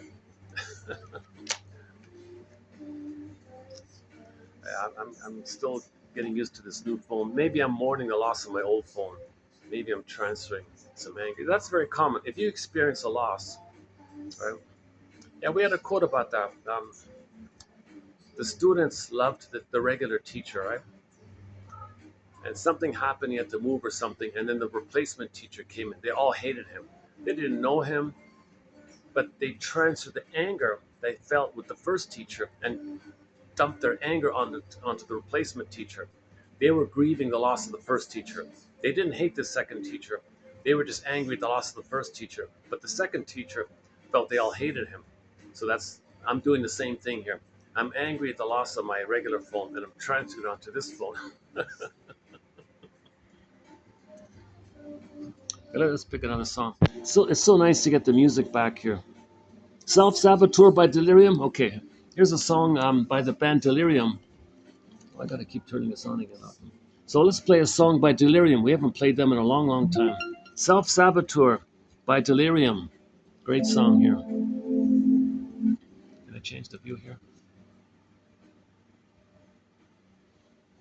What happened here? Oh, what happened here? Oh, here we go.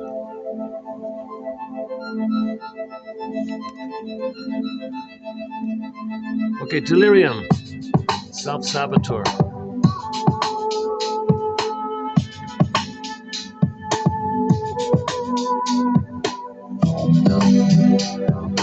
No one wins at this game.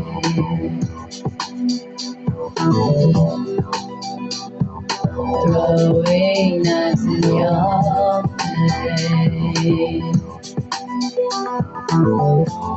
And even though you're lying down now, you're biting in a war zone between the world and your brain.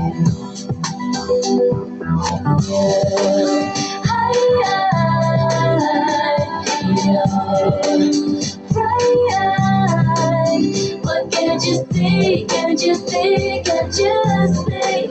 You are your own worst enemy.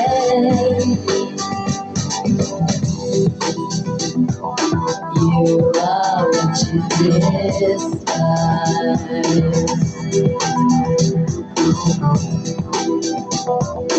Blame is on the compromise. Anger is your bow and arrow. It's better than a shield for your sorrow.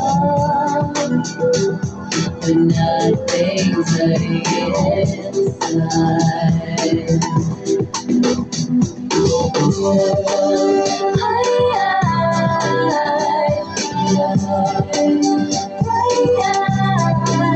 What can't you see? Can't you see? Can't you see? You are your own worst enemy.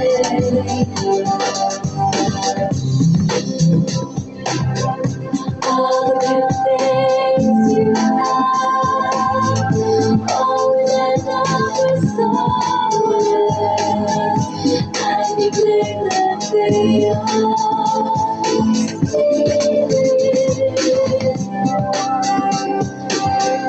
all the big plans you made will explode and you'll suffocate from the anchor you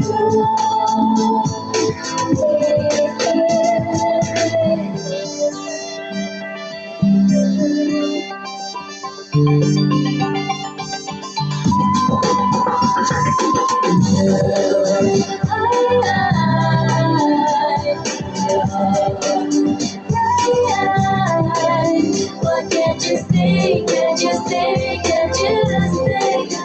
You are your own worst enemy.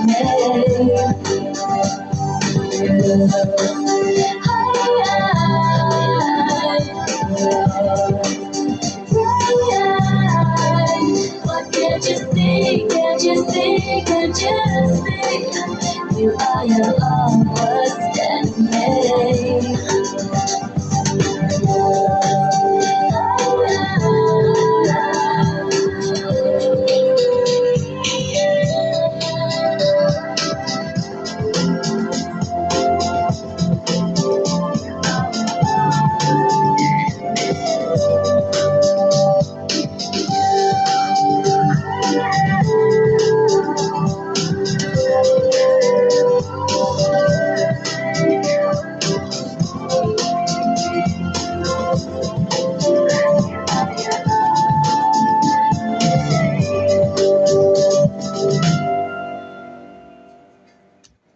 aim of psychoanalysis is to return our souls to our bodies, to return ourselves to ourselves, and thus to overcome the human state of alienation. That song has some good lines in there. Eh? You are what you despise, right? That's called projection. Anger is a shield for your sorrow. You know, anger is an expression of unmet needs. The aim of therapy is to return our souls to our bodies. Okay, we want Snow White to come back. We want Rapunzel to come back. We want Penelope to come back. We want, Echo to Solvig. Okay, Joy and Sadness, the beingness, the Maiden King. Okay, the reunion with our beingness. That's your soul. You want to come back in your body, be embodied, soul embodiment. You want your soul to come back in your body, and thus to overcome the state of self alienation. That's the trauma. You feel alienated from yourself. When your soul is detached, you feel alienated from yourself.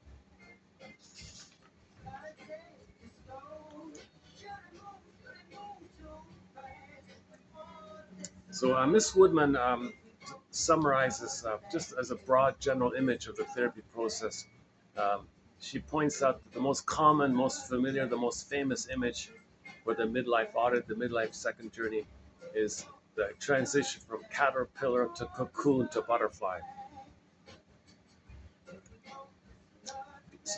So it's considered a quote unquote rite of passage to make that transition to midlife audit. Many people don't realize that when caterpillars go into cocoons, they do not emerge as high class caterpillars. They may not be prepared for the pain of the transformation that goes on inside the chrysalis, nor are they quite prepared for the winged beauty that slowly and painfully emerges, that lives by a very different set of laws than the caterpillar. Even more confounding is the fact that friends and relations who may be quite happy caterpillars have no patience with the silent, hard-edged chrysalis that is all turned in on itself. Oh, look how lazy he is, look how selfish he is, how self-indulgent he is, taking a year off to travel on a boat. Oh, selfish. The lawyer guy, right? And they may have even less patience with a confused butterfly who hasn't adjusted to the laws of aerodynamics.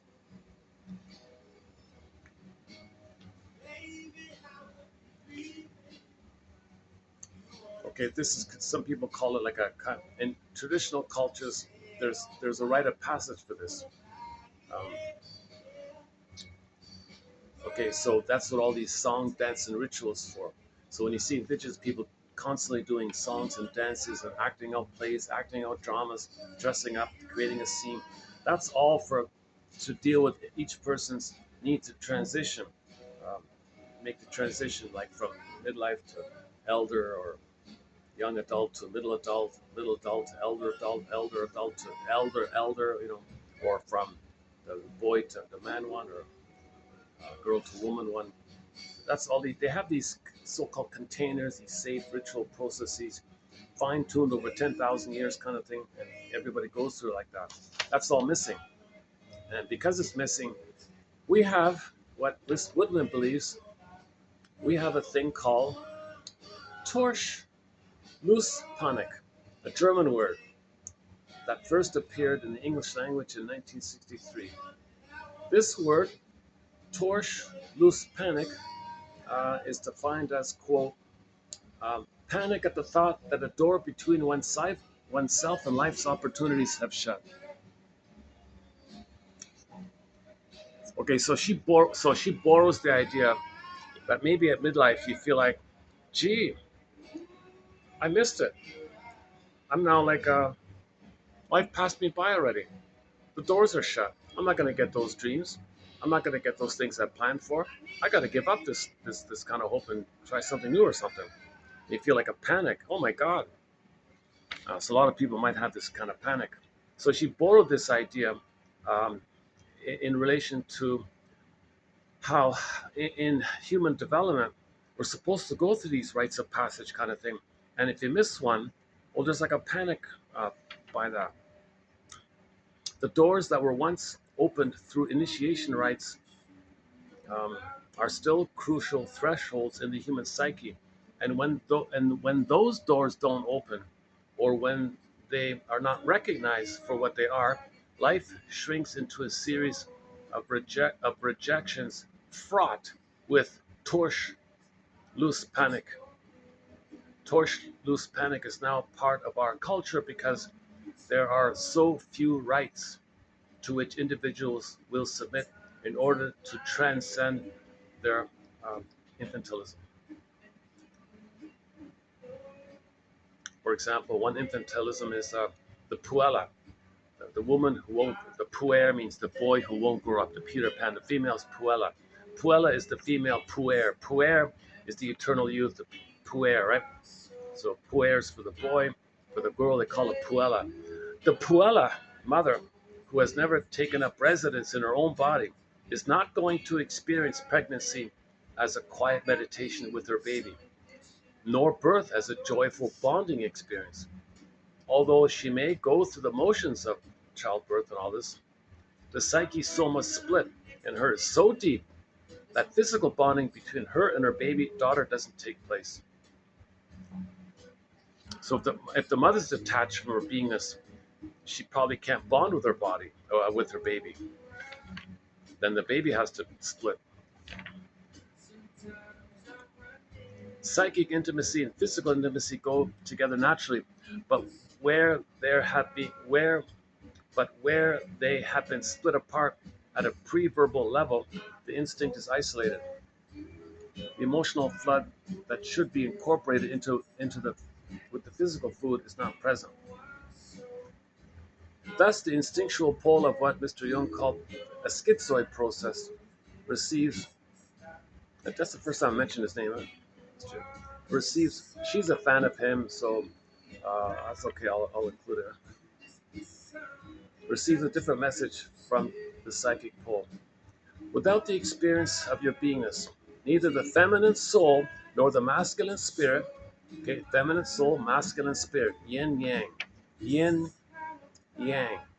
feminine soul, yin, masculine spirit, yang, yin, yang, tai chi. You need this kind of togetherness like that. This circle togetherness flows together, beingness, doing, soul, spirit, being, okay, doing.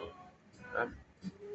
You have your beingness, your doing is ethical and moral. Your spirit is positive like that. If you have your soul like that, your beingness. So some others don't have their beingness. The puella doesn't have her beingness, so she doesn't. So her baby's not going to have the beingness because the baby needs the bonding with the mother's beingness, but the mother can't offer her beingness. So the baby has to freeze up their soul out of the pain of not having an emotionally present mother. Consequently, later in emotional intimacy, Consequently, in later life, emotional intimacy may be undermined by a sense of betrayal. The body is not present. She is not there. You might see that with people, right? They're not really present, kind of thing. Um, you might even feel sad. I remember having that experience. Someone was talking. They seemed so detached from themselves. I brought a tear to my eye. Brought a tear to my eye, seeing how detached they were from their feelings, their instinctual self. Um, yeah, I remember that. Yeah.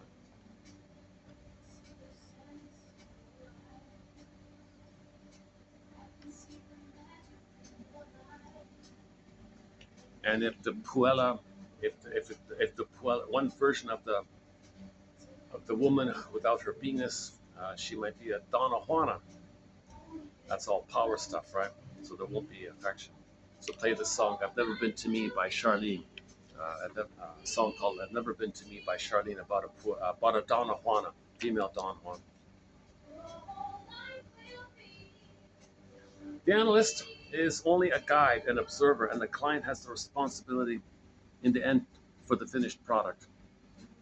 The very things the client would not, the very things the client would usually not say are often the most important ones for the analysis.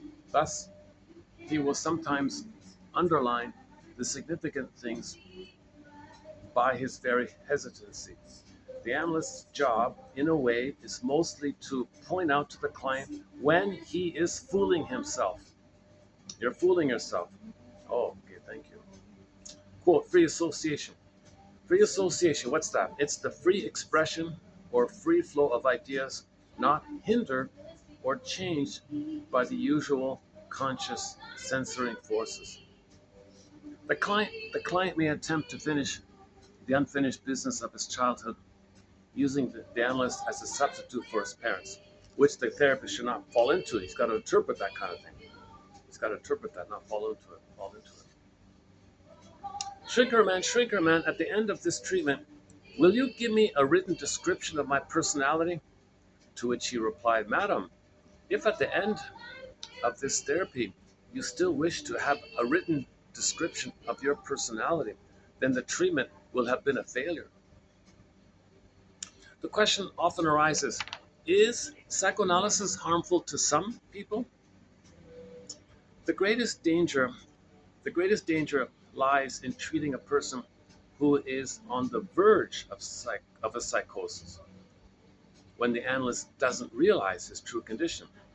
The analyst must also be careful to distinguish neuroses from certain rare brain diseases and glandular dysfunctions such as hyperthyroidism, which may cause similar symptoms, so that he will not treat by psychological methods alone those who should have surgery or special medications. In order to avoid such errors, psychoanalysts nowadays are required to have thorough training in medicine before they are accepted by the institution. But on the other hand, non-medical shrinks deal. So, what about non-medical shrinks? Okay, yes, non-medical shrinks deal with this issue by calling in consultants and by requiring a thorough medical examination before treatment begins. So there may be the 1 in 1,000 case where it's not psychological. There really is some kind of glandular or other organic kind of thing. So he first has. So most shrinks are medical doctors, then they go in the talking cure. So the medical doctor can rule out that 1 in 1,000 organic issue and then go into the talking cure. But some shrinks are not medical doctors, so before they see them, first see the medical doctor, rule out the 1 in 1,000 chance it's glandular or whatever, organic or something, and then come back to me, okay? Okay. Man can transcend his neurotic society if he transcends the neurosis in himself. That's a nice little line. Okay, so play Michael Jackson, Man in the Mirror. It's probably copyrighted. I won't play it. So the outer is a reflection of the inner state. If we heal the inner state, the outer will reflect that. If our inner state is wounded, then our outer society is wounded. Heal the inner, then the outer will reflect that inner state. So man can transcend his dysfunctional society if he transcends the dysfunction in himself. Man in the Mirror, Michael Jackson. Not a bad little batch yet. I kind of like this batch here. That's okay. 2935 by Woodman and Eric Byrne. Two solid authors, yeah.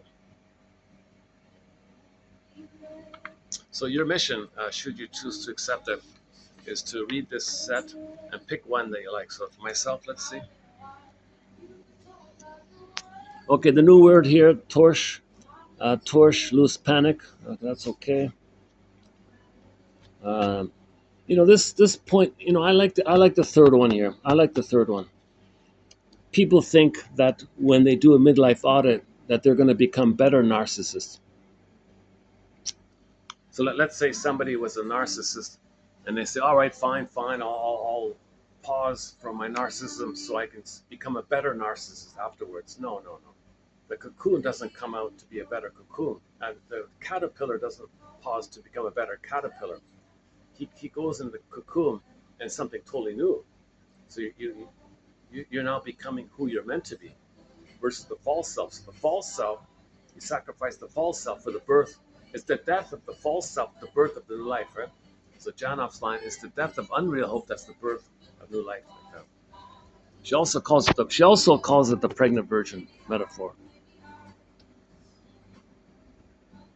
Yeah, I like the third one. Okay, these other ones are all okay. The aim of therapy is to return our souls to our bodies, to return ourselves to ourselves, and thus to overcome the human state of safe self-alienation.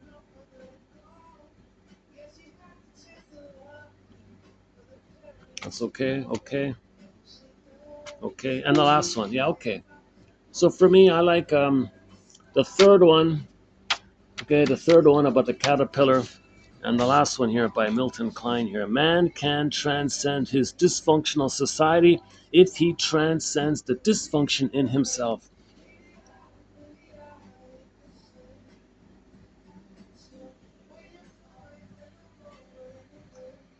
The person doesn't seem to mind. Okay, fine. I'm kind of normally I'd move, but I've used all my other options. Right?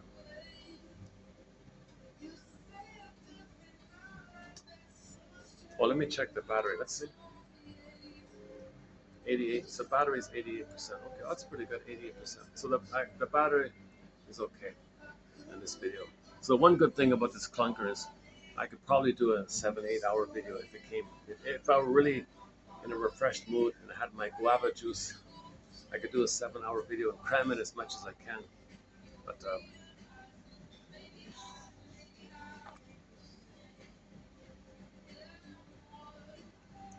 yeah, in many of the videos I've talked about the 45 record of a repetition compulsion, Edmund Berger's metaphor,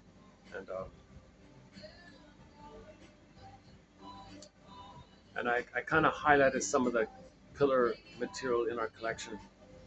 For example, Paul Libby Russell's 21 from 2119 onward on repetition compulsion, Morton and Keeson 2291 and 2 about dysfunction being loyal to the mother. We've posted a lot of very good quotes from the Twilight Zone series. I've already filed it away, but go to 2923, I think, the first one Life Furnished in Poverty, about the bittersweet one. So we've discussed over a dozen episodes from the Twilight Zone series. So the Twilight Zone series, they're like mini plays, like self-contained plays on TV like that, with the narration and the introduction and the closing narration. They're excellent self-contained, little independent self-contained plays, meaning each episode is like a total independent short story, basically. So one short story could be about romance, the next one could be about the future, another one can be about a social issue, and so on. So the three toughest ones, the most difficult emotional ones, Shades of Guilt, Cradle of Darkness ones, and the one about the Doberman Pinscher. What's it called? The domestic abuse one. Those are the heaviest ones. I spent a lot of time talking about those. My favorite is one called Wong's Lost and Found Emporium. So, lost and found. We had it. You recognize you lost it. You want to find it. Every finding is a refinding. So, for example, one guy went to Mr. Wong there. Mr. Wong, please help me. Help. Shrinker man. I lost the capacity for mutuality because I never had a loving mother, and I lost the chance to go through a natural developmental process to reach a sense of beingness which allows for mutuality. And because of that, I was trapped in the mirror of narcissism, where I thought it was all about, where I was a baby, where I was the center, it was all about me. I was a little baby, high chair tyrant, high chair king, a baby, His Majesty the baby in the high chair. So he was a narcissist. If he didn't get what he wanted, he was enraged, he was shouting. So he wanted to make everything about him. He was the center, he was entitled, didn't care about others, but wanted to be fed and wanted to get narcissistic supply from others, including his children. His children hated him for that. Finally, in his 70s, he did a very rare thing.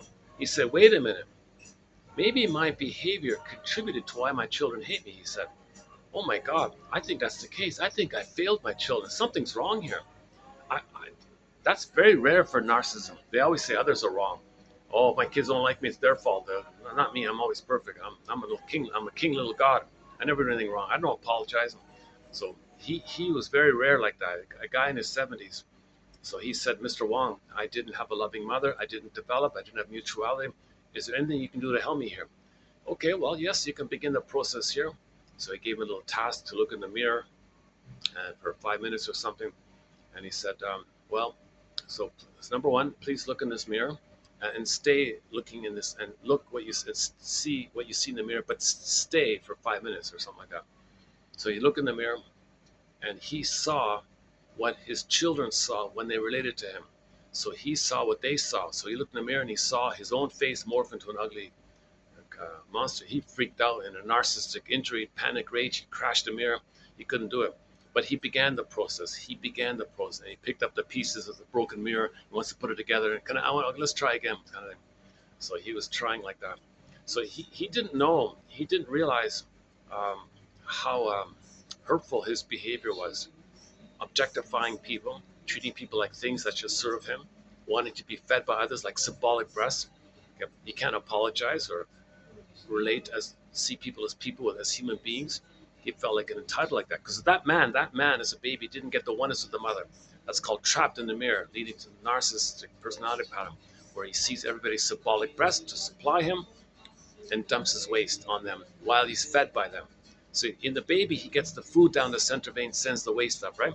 In the breastfeeding, he gets fed and sends out his distress to the mother, and the mother metabolizes, assimilates, processes, recognizes, understands, and sends the love. So this was all missing.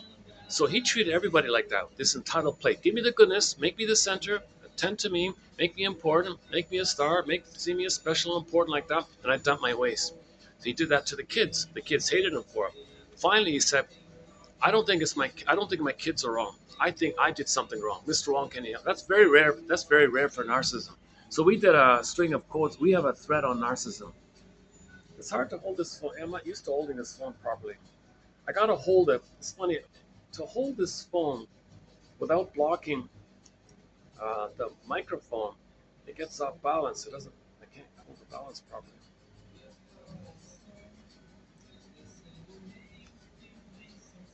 Um, I really miss the old. I really miss the old phone.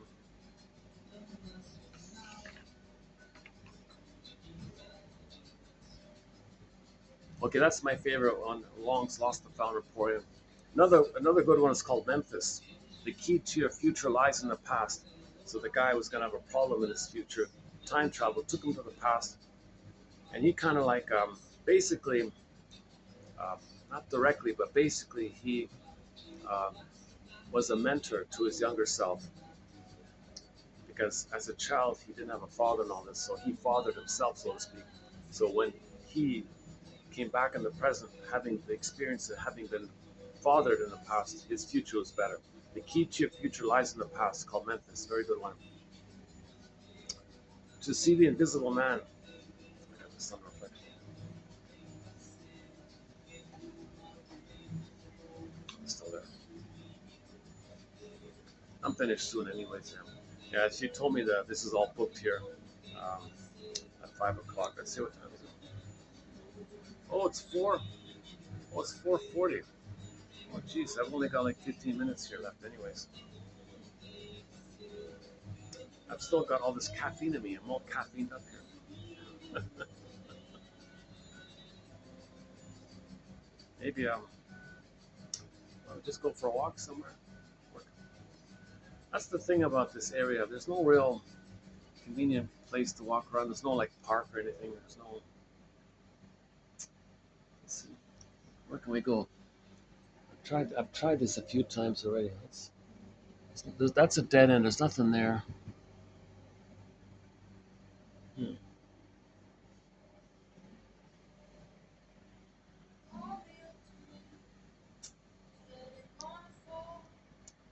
Um, it's noisy outside, so it's hard to talk in the noisy streets, right?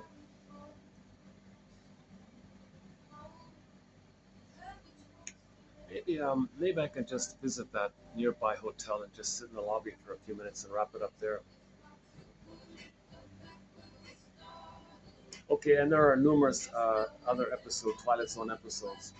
The communion one's a key one. Take my false light, please. That's a very good one about facing shame. So hell is a metaphor for the emotion of shame. So he had to face his shame. So they sent him to hell. Metaphor for the emotion of shame. To face the shame, and he had to face his inner knowing, his inner truth. Called the heckler was his inner truth. So he had to face the heckler. So he was deprived of his usual game of scapegoating. That was taken away from him. Now he had to face himself. So that was like in the healing journey, you have to face yourself. Man in the mirror. So he did sort of a man in the mirror kind of thing. Yeah, take my pulse light, please. Very good episode. And, I'd say 1 out of 10 of those episodes are gems, really gems. The other 8, maybe sorry, maybe another let's say another 5, let's say, are kind of okayish. Then that's 6. 3 are totally forgettables. Oh, the other 4 is either a forgettable or a real dud or something. So I would say 6. Yeah, I would say 60% are okay, but 1 out of 10 are really good. Yeah, really good.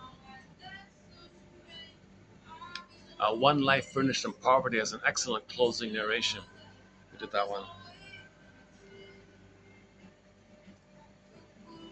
Should we do another song here? One more song. 100 Tears Away by Bonda Shepherd. Ain't Life a Brook? Ain't Life a Brook? Ain't Life a Brook? Here's a song by the folk singer Farron called Ain't Life a Brook. Let's try this one. Oh, I gotta keep turning this thing on again. Oh, I see. One sec.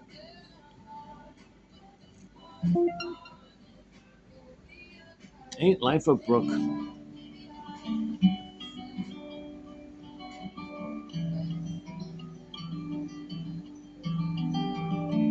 Watch you reading a book. I get to thinking our love's a polished stone. You give me a long, drawn look. I know pretty soon you're gonna leave our home, and of course I might. Especially when I'm thinking from my heart, but life don't clickety-clack down the straight line track. It come together and it come apart. You say you hope I'm not the kind to make you feel obliged to go. Taken through your time with a pain. Look in your eyes, you give me the furniture. We'll divide the photographs. Go out to dinner one more time. Have ourselves a bottle of wine and a couple of laughs. When first you left, I stayed so sad I wouldn't sleep.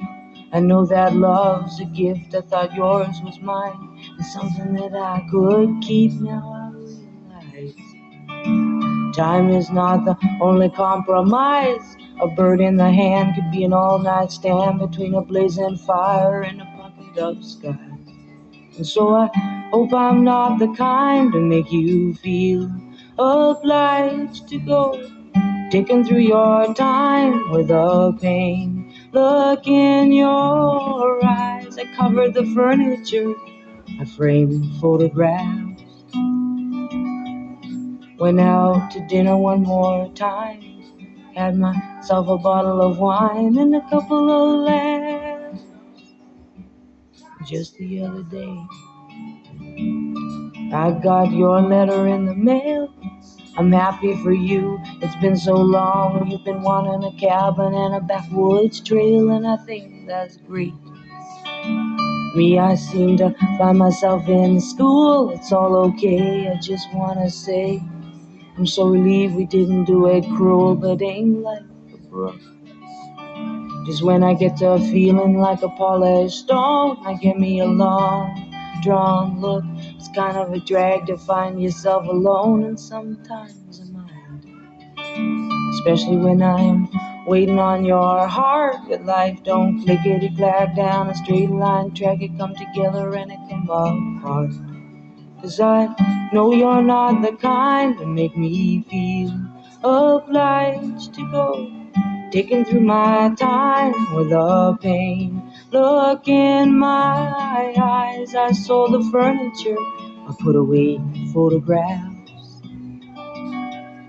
Went out to dinner one last time, had myself a bottle of wine and a couple of laughs. But wasn't it fun?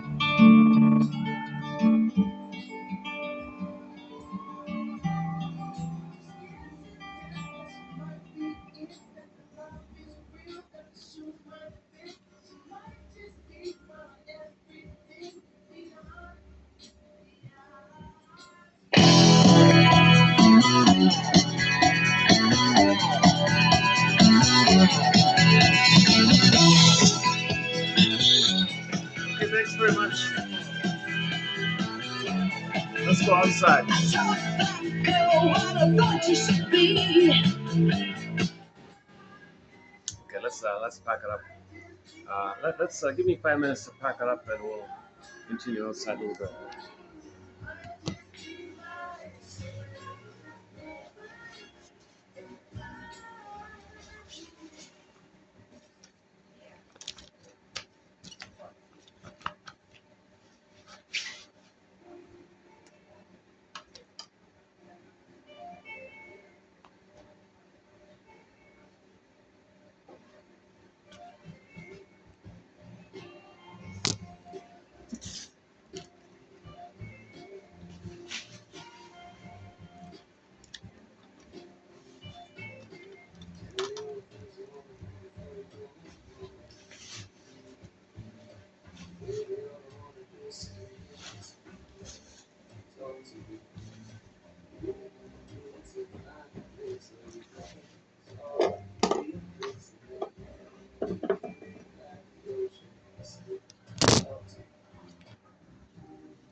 At 5 o'clock, the rooftop opens, so maybe let's wait a few minutes and see if we can take a peek on the rooftop here.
Oh, they got a cute new setup here. Yeah, maybe I can hang out here for a bit. See? You get to see the back. Yeah. Oh, this is new. Hey, this is they changed the thing here. Let's see. Do I have the time on here? What time? Let's see. Oh, 4:55. Well, let's hang out 5 minutes. Let's wait 5 minutes and take a peek upstairs.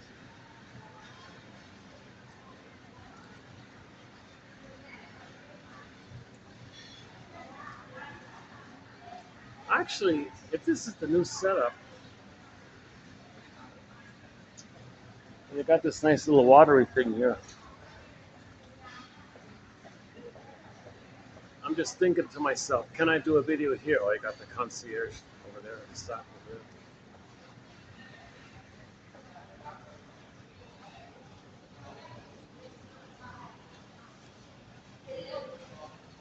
See, the inside part, there's always, you got all these people inside. Yeah.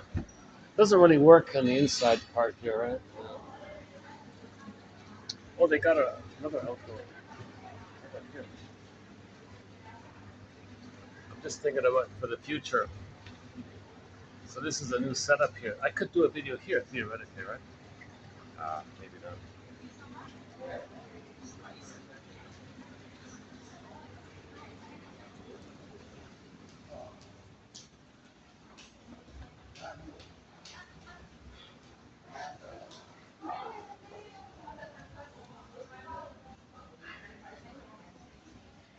Oh, I see a card motif here. We have one song about cards on our soundtrack by the singer Jael, Jael from Switzerland, called Shuffle the Cards.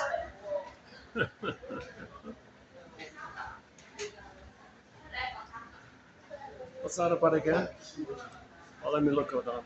Her main song is Constant Tourist when she was the lead singer for Lunik, a band called Lunik. She feels like a constant tourist. Well, that's because the emotion, that's because the mother was detached.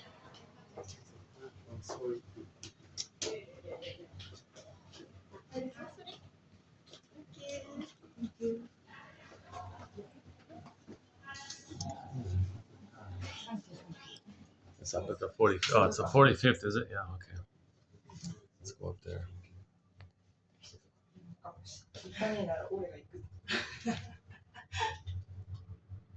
Oh, it's 6:40. It opens at 5 o'clock, right? Yes. So we're a little early, right? Yeah. Open dash. You want to get the good seat, right? Yes. Perfect view. It's a perfect view. Oh.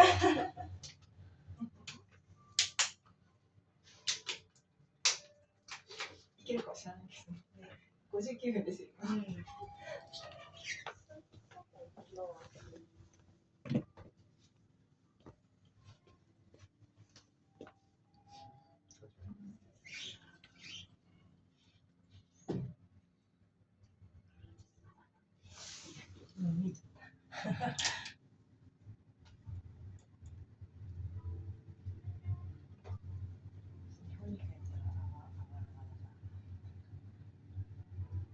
再生。何かの再生、算出教室いらんがだ。いらんがだ。車で迎えに来いだけだよ。ちょっと。ああ。車で来てってすごいじゃないですか。読めないけど。レンタルカー。どうしたらダメですか？いや、帰ってこようよ。あ、帰ってきて、そっか。なんか向こうで飲んで疲れたって言って帰って飲んでの方が間違いない。気持ち的に楽。Thank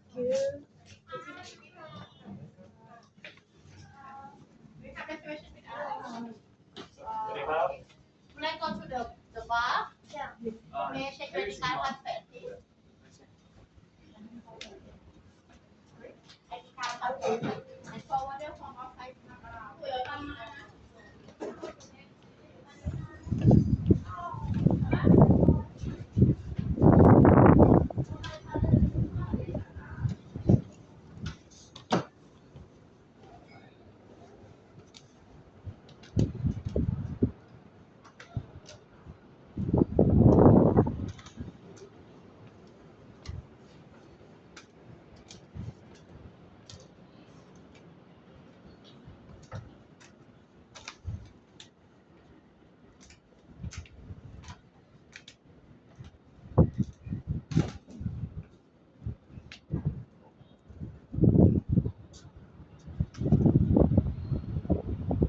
Let's just wait here until the thing opens. This is sort of the, oh, hang on. Oh, so not open yet. Okay. This is sort of like the stairway part.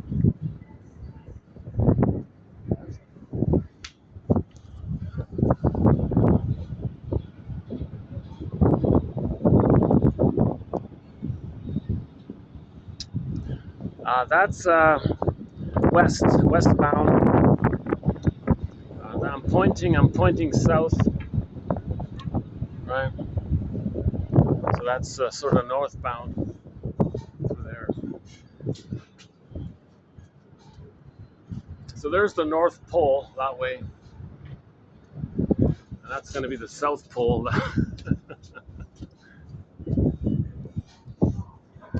Oh, maybe we could just wait here. Yeah, any final thoughts here? It's been a long time since I've come to this spot here. Yeah, let's see. So we'll update those core tasks mentioned earlier at the beginning of this video. We need to resolve oppositional thinking, adversarial thinking, jungle smoking thinking, okay, either or thinking. It's not like that. It's more like you gotta think more like the diamond with the different facets. You know, that's a famous diamond one. So so something holds all it all. It's not like split off into separate things. That's a tough one, eh? This healing oppositional thinking. That means you're not in the limbic system. You're in the feeling system. You're human. You're in. Everything's love or a cry for love, and you.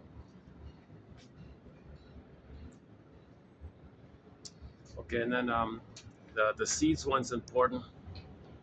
Uh, discerning between authentic feelings versus sham feelings, or blowing off steam feelings, or disappointment about your defense mechanisms, not getting your narcissistic supply kind of thing. That's the sham stuff. Rationalizations, that's all the sham stuff. What's under the rationalizations, that might be the truer stuff, right? Identifying defense mechanisms. You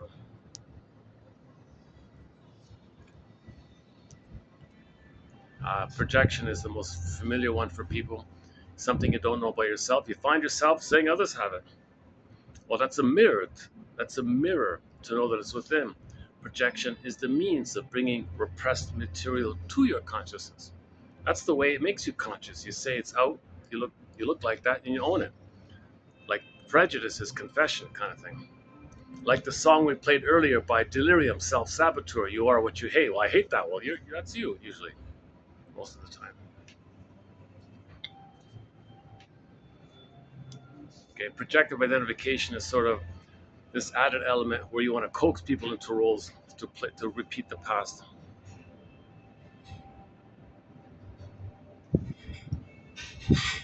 It is quite nice on the top there. It's really pricey. I've never ordered a drink up there. My God, it's really pricey up there.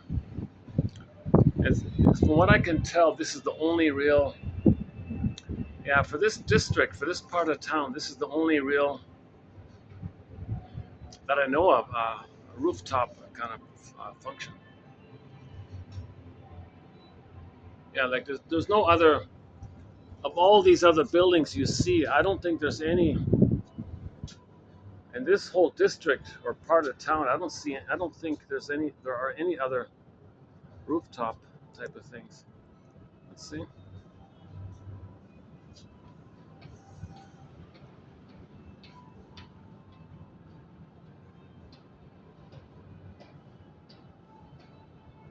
Unless it's private or something.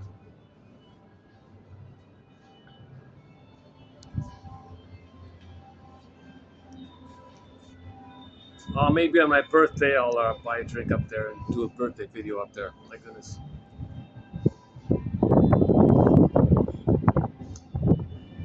It fills up quickly. It's always every night. There's usually reservations. You need a reservation. It's usually booked.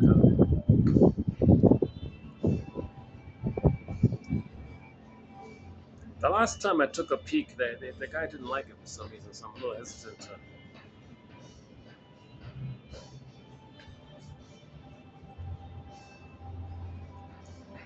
I think they were checking people's ID. Like those were adults out in the elevator. They're all adults.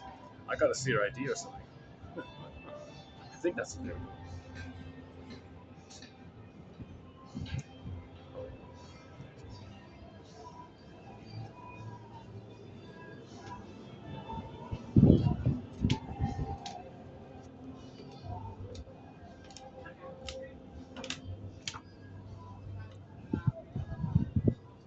Well, this is not it. Well, this is not even it. Well, it's the next one up.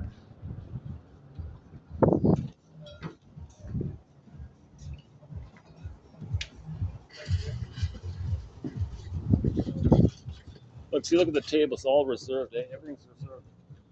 Look at that. Eh? Hi. Hi.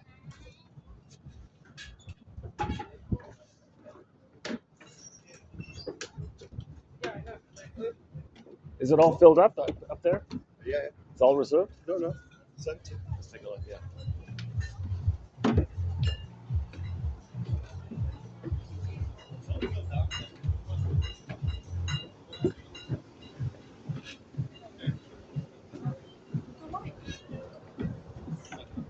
Ja nie wiem, przecież kurczę, tam nie było nawet opcji wybrać.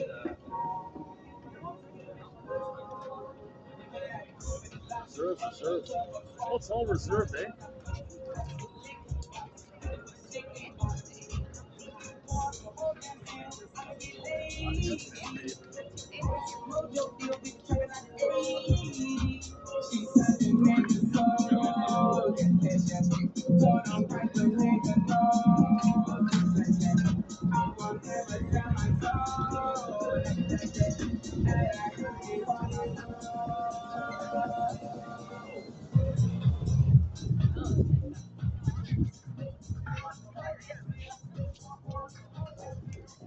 Oh, I stand corrected. There is another venue. That one there. That's a discotheque thing. No, there's two. There's two rooftops. That one there.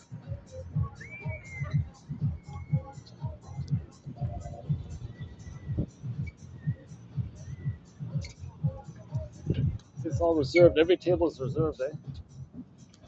Look, they got a reserved sign on every table. Oh.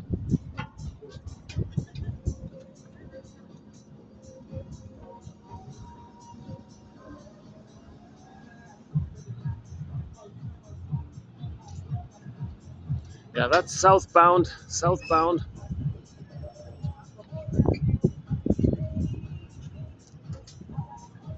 So the sun here is setting sort of in the southwest here by the looks of it. Well, that's south. That's west, right?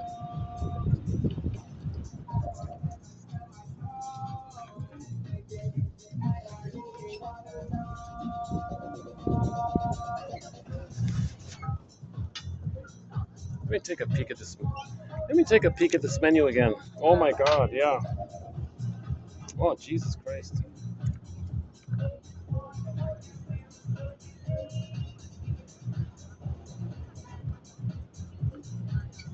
Oh my goodness.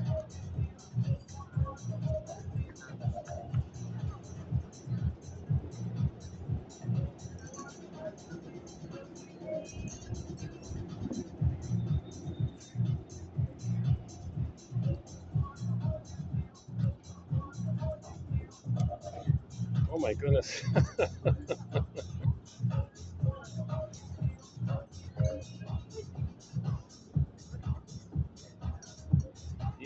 Even a bottle of water is a. The cheapest thing would be a bottle of water.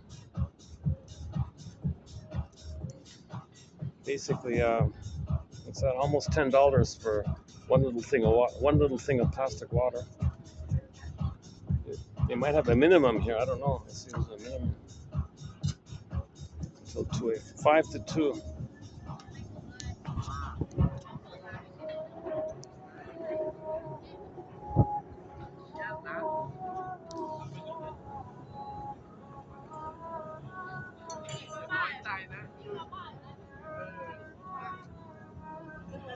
You got the view. You got the best view. Yeah.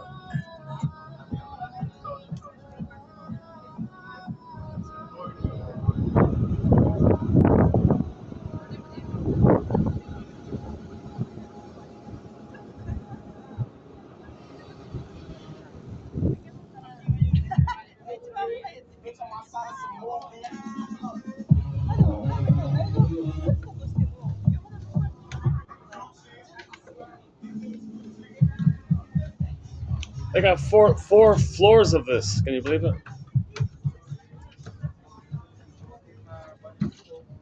That's the washroom over there, right?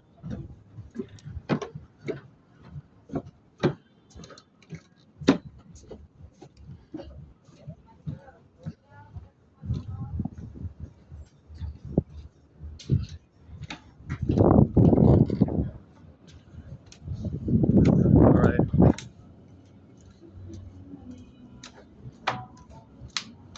That's the third, right? Now this is my favorite. The staircase part is my favorite.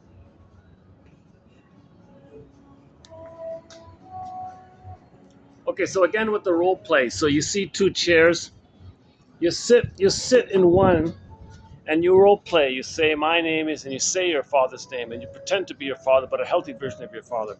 Then you hop over to the other chair, and you say, okay, my name is, and you say your mother's name, and you pretend to be her, but a healthy version of her. And then you enact like a drama thing, a healthy interaction between the two.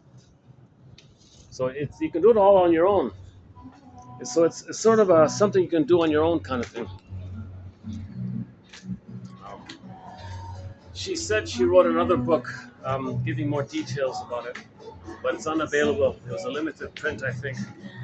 No copies around. It's a real pity. But she talks about it in her interview.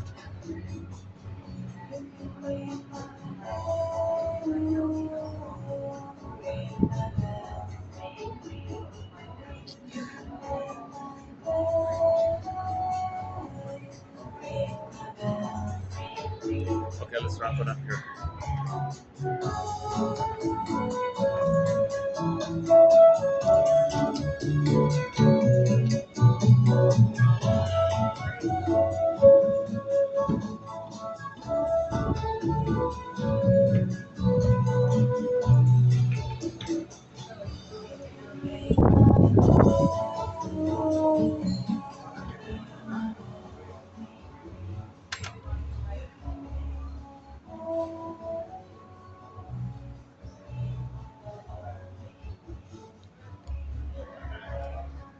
Is that Anita Ward? Oh, you might not be hearing this. If you notice any skips in the video, it's because the camera picked up some copyrighted tunes.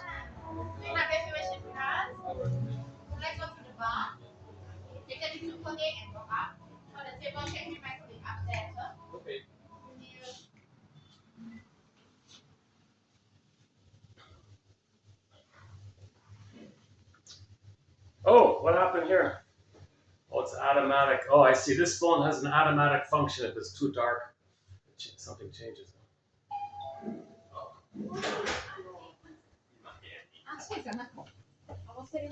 Mm-hmm.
Shuffle the cards.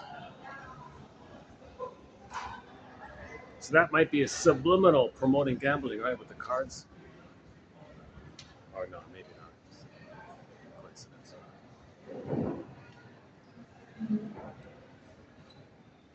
Um, let's wrap it up. Maybe we'll just wrap it up here somewhere. I haven't been to this place in a long time.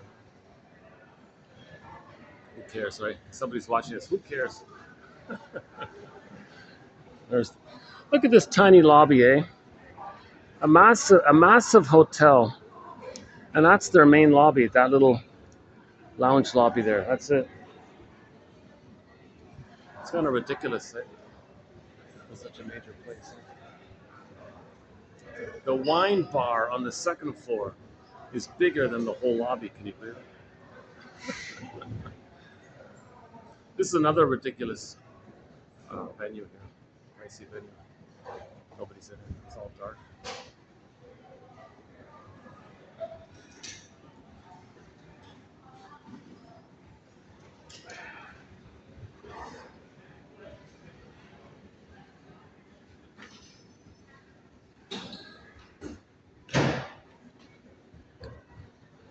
So I think that, yeah, so Woodman's image of the so-called transformation, you feel like a different person. Like if you're going to be who you're meant to be, that's the false. Now you're the true self versus the false self. That's the caterpillar was the false self. So you let go of the false self, then you got the butterfly, the true self. Now you're flying like that. Meaning you're feeling. It's just quite a contrast, right? Caterpillar to butterfly, right? It's just like quite a contrast. And that cocoon time, that's the midlife kind of thing.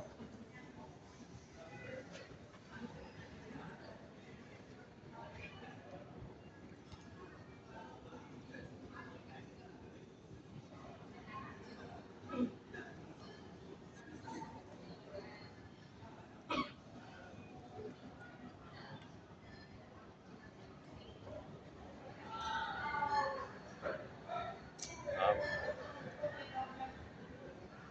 oh, 2025.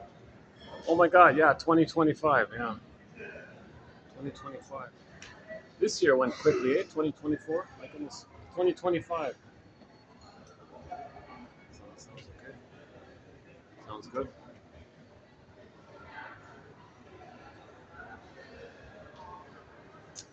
Oh, there's some balloons. Let's see. Oh, there's a whole function up here.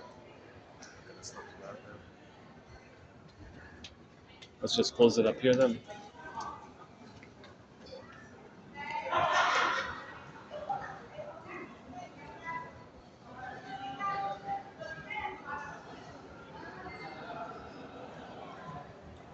Oh my God, we posted some very good quotes about the gambling very recently. Check out the past, maybe not the, a recent video, either the one prior or the one prior to that, or possibly the one prior to that. Check out the past three videos. The first two quotes were about gambling. Very good quotes about gambling. Those are powerful quotes. And those they were inspired by Edmund Berger, one of our mentors, Edmund Berger, on the topic.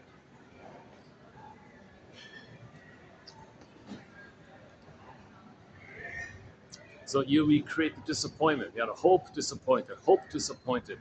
You're in this masochistic battle with your sadistic mother. So gambling is kind of like that. They were saying. They mean like addicted, pathological gambling, not the occasional social little harmless. They don't mean it like that. Just the compulsive types. And one guy kept saying, "It's Lady Luck," meaning mother. He was talking about his mother. Come on, mother, satisfy me, feed me. Let me win. Let me get the material, the goods. Let me win.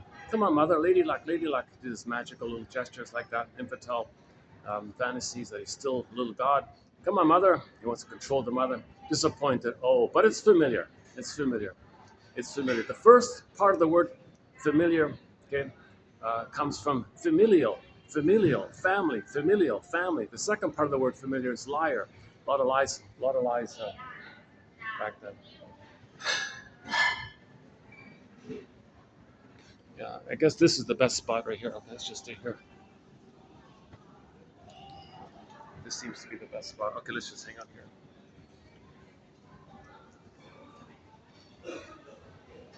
That's the one good thing about busy hotel, really busy hotels. They just leave you alone. What else? Oh, here's a fun fact. Oh, the disco. Disco. We have a couple of disco songs on our soundtrack. You're not hearing me. If I hold the camera, oh son of a gun. See, you're not hearing me. Now you can hear me, right? I gotta hold it in a wrapped around way. So we do have a few disco songs on our soundtrack. A song called One Way Ticket. One Way Ticket. Okay, I use that because the child's developmental progress, he can't go back. That was a one-way ticket. So if you don't know that, that's the problem. If you don't know that, you're still having the hope to get those needs met. That was done deal. Didn't get mother's love, you'll never get it. A copy of your mother, if they're a copy of your mother and your mother didn't love you and they're a copy of your mother, they're not gonna they're not gonna invent a time machine and be a better version of your mother if they're exactly like her. So if you didn't get mother's love, you're not gonna get it. Period, kind of thing. So you got to face that painful truth. One way ticket. Another disco song is "Love How You Love Me." Is that a disco song? Melanie Thornton, but the music video is good. In the music video for the song "Love How You Love Me" by the singer Melanie Thornton, um, it was this blissful feeling. The two people didn't get the blissful oneness of the mother. So it turned out he reminded her of the mother, and she reminded him of the mother. They dropped their bags, held hands, and floated up in the air. Love how you love me. So that's an imagination of the blissful feeling that we're supposed to feel with the mother. So that image you see sort of tip off to that. What other disco songs? Oh, the classic Yvonne Elliman. If I can't have you, I don't want nobody, baby. Because maybe that's like the match. You see, you're looking for somebody consciously, but you end up with the match of the past. That's the match. So you think, I can't have you, I don't want it. You got to fit the match. Like that. What else? Donna Summer. There's one from Donna Summer. Yeah. I mentioned Charlene. That's not a disco song. Yeah. Okay. There are a couple of others. I forgot right now. That the restaurant up. Did you hear "Ring My Bell"? You can ring my bell. The Anita Ward or something. They were playing that up there, right? Let me check out the lyrics to that song, "Ring My Bell." Let me see what that's about. It may be projection. She's attracted to him. Oh, you um, you can be attracted to me because she's attracted to him. You can ring my bell. Could be projection. She doesn't want to admit that she's attracted to him. Why don't you be attracted to me? You ring my you be attracted to me. You ring my bell because she's attracted to him because her bell is rung. He rung her bell. Doesn't want to admit. Oh, you ring my bell. Maybe I'm just guessing.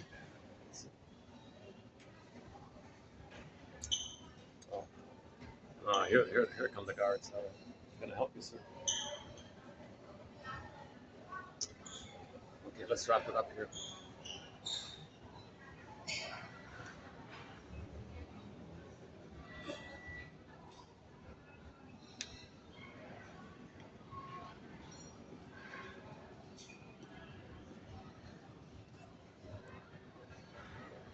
Just when I thought they leave.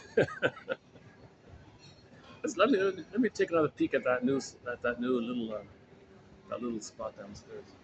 Yeah.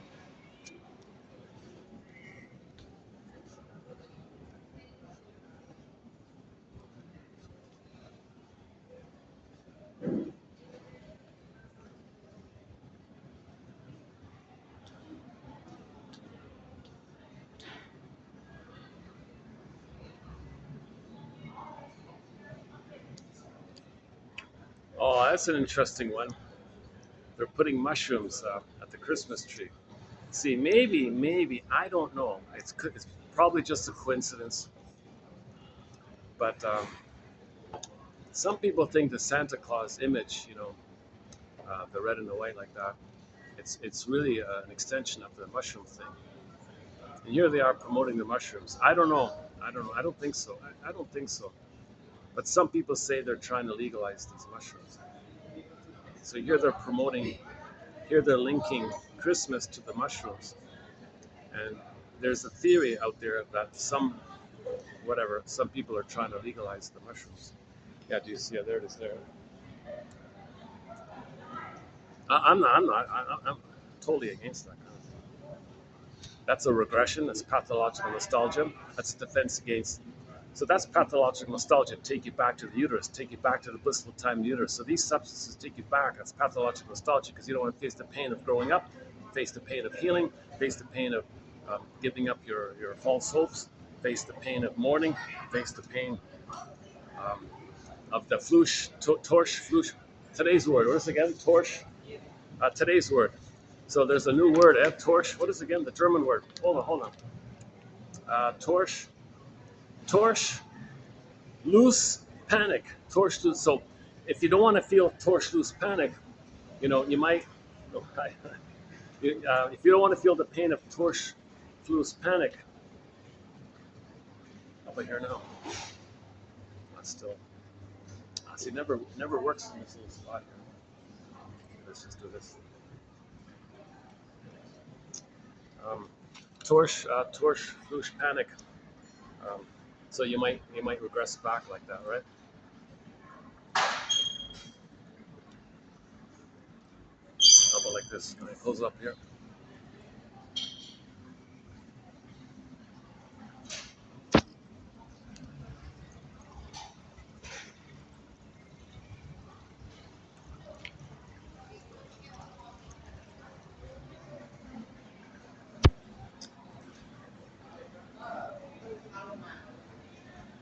Oh, it's busy here, right? Look about it.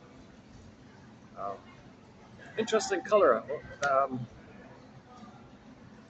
think I know. Let me look up the proper name. That's a nice color. It's not a flamingo pink, right? It's another kind of reddish pink color. Wow.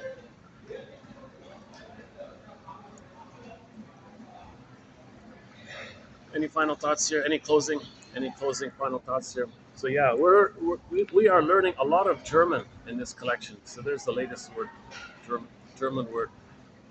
Torschlusspanik. So in the Harry's Law TV show, maybe he had a Torschlusspanik moment, a midlife moment. In the Harry's Law legal comedy, one of the guys in there had a moment like this. He said to himself, the scriptwriter gave the actor the line, quote, I wonder what's worse. To realize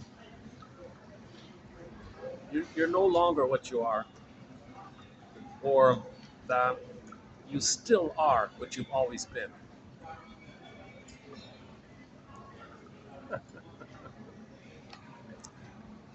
So that might be a panic that doors are closing. What is it again? Panic at the thought that a door between you and life's opportunities has shut. So his regular routine kept opportunities open, and then it failed. Now what? What's worse? Accepting this failure, accepting this realization that you're not going to get the thing that you were trying to get, or realizing that it was all a sham to begin with.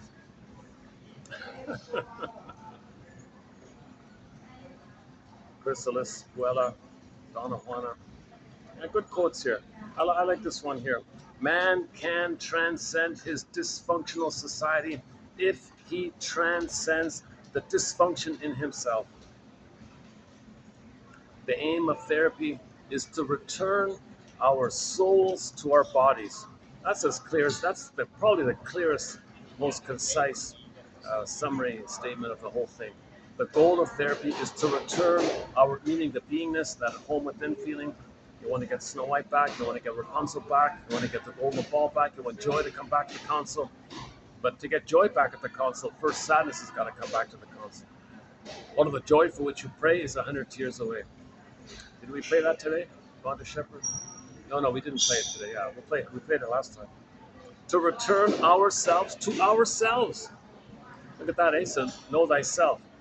Well, the authentic self's missing. That's the self. That's the self alienation. So you want to return that authentic self to you. You want the totality of you to include the authentic self. If the totality of you minus the authentic self, that's called self alienation, emptiness, boredom, whatever. It can lead to ennui. Ooh, that's the chasm one. And inside out too. Are you hearing me okay? I have a really, I got a bad feeling that the microphone in this phone is kaput.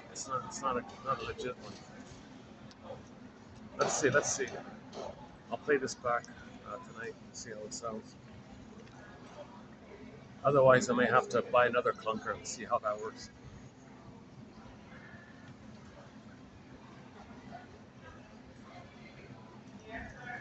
You know, for the price of it, for the price of some of the products they were selling on the top floor, you could buy a brand new iPhone, like a fancy one.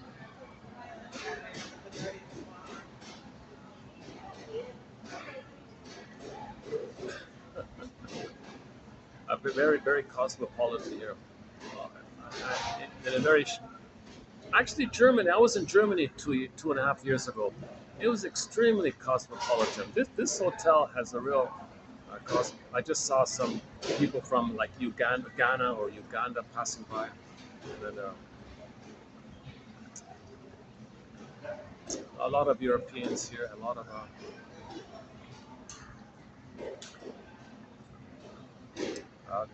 Asians, Europeans, and a lot of big fellows like 6'5", 300 pounds. Uh,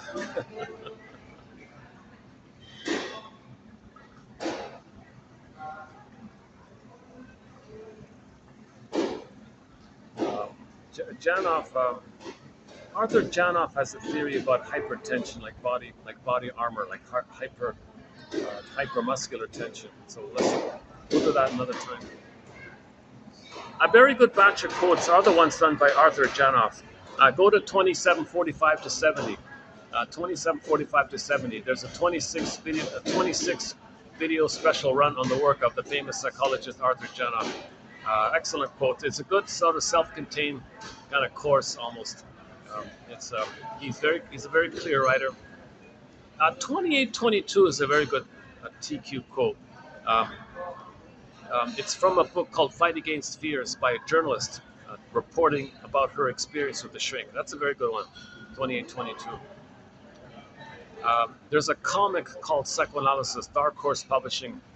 In my humble opinion, that's still to this day, almost 80 years later, that's the best introduction to psychoanalysis. That comic, 1955, it came out, it ran for 1 year, 4 issues in that year. And it's been reissued 5 years ago with Dark Horse Publishing. And it's digitized. You can buy the hardback, which includes the complete run. That's 12 therapy sessions put into comic book format. It's jam-packed, very condensed, very clear, excellent writing. Those shrinks did a great job.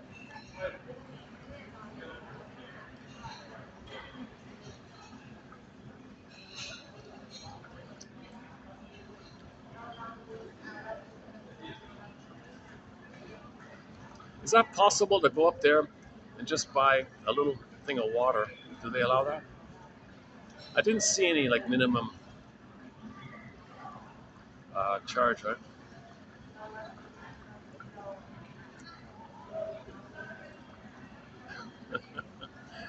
It'd be good on a clear. Today was kind of cloudy, right? A little foggy, hazy today. It'd be good on a clear day. Yeah.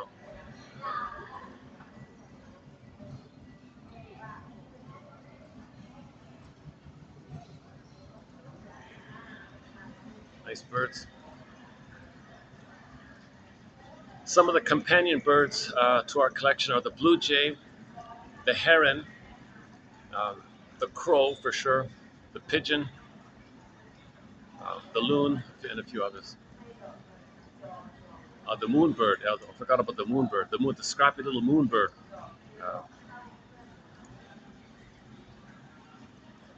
Uh, the bumblebee. Once I was outdoors doing a video, and a bumblebee sat on the phone staring at me. This huge bumblebee. It just lasted for like a half a second, or not even half a second or something. He just landed and it took off, kind of thing. But that was an interesting moment. Mosquitoes. We had a few mosquitoes. Not too bad.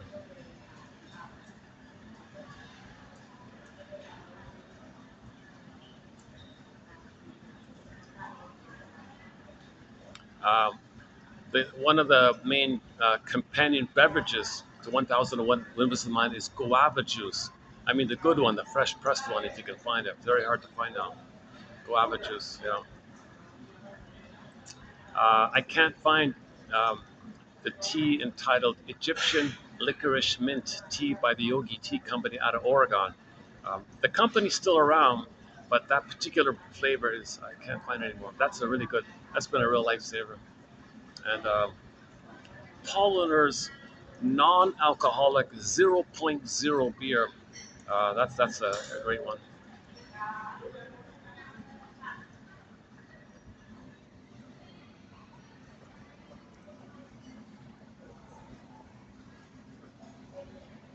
Oh, I better not. Oh, I see. Oh my goodness. Oh, if I'm filming like this, a guy just walked in front of me thinking I might have been filming him. He just gave me the stern look or something. Oh, what are you looking at me like that for? Oh, I didn't realize the camera thing. Yeah, I forgot about that. Maybe I can turn it like this a little bit. Okay, let's do this. All right. Problem solved. Okay, now for sure we're okay. All right. Any final thoughts here? Torch, how do you pronounce this word? Torch, loose panic. Torch, loose panic. The panic I get, the panic part, we get that, the panic. Torch loose. Torch loose. Loose. Maybe like lose. Maybe lose, like loose. You lost something. And the torch might be like opportunity or something, right? Panic at the thought that a door between you and life's opportunities has shut. See, German is very articulate. They'll have one word to describe a whole phrase. See, we don't have that in English, right?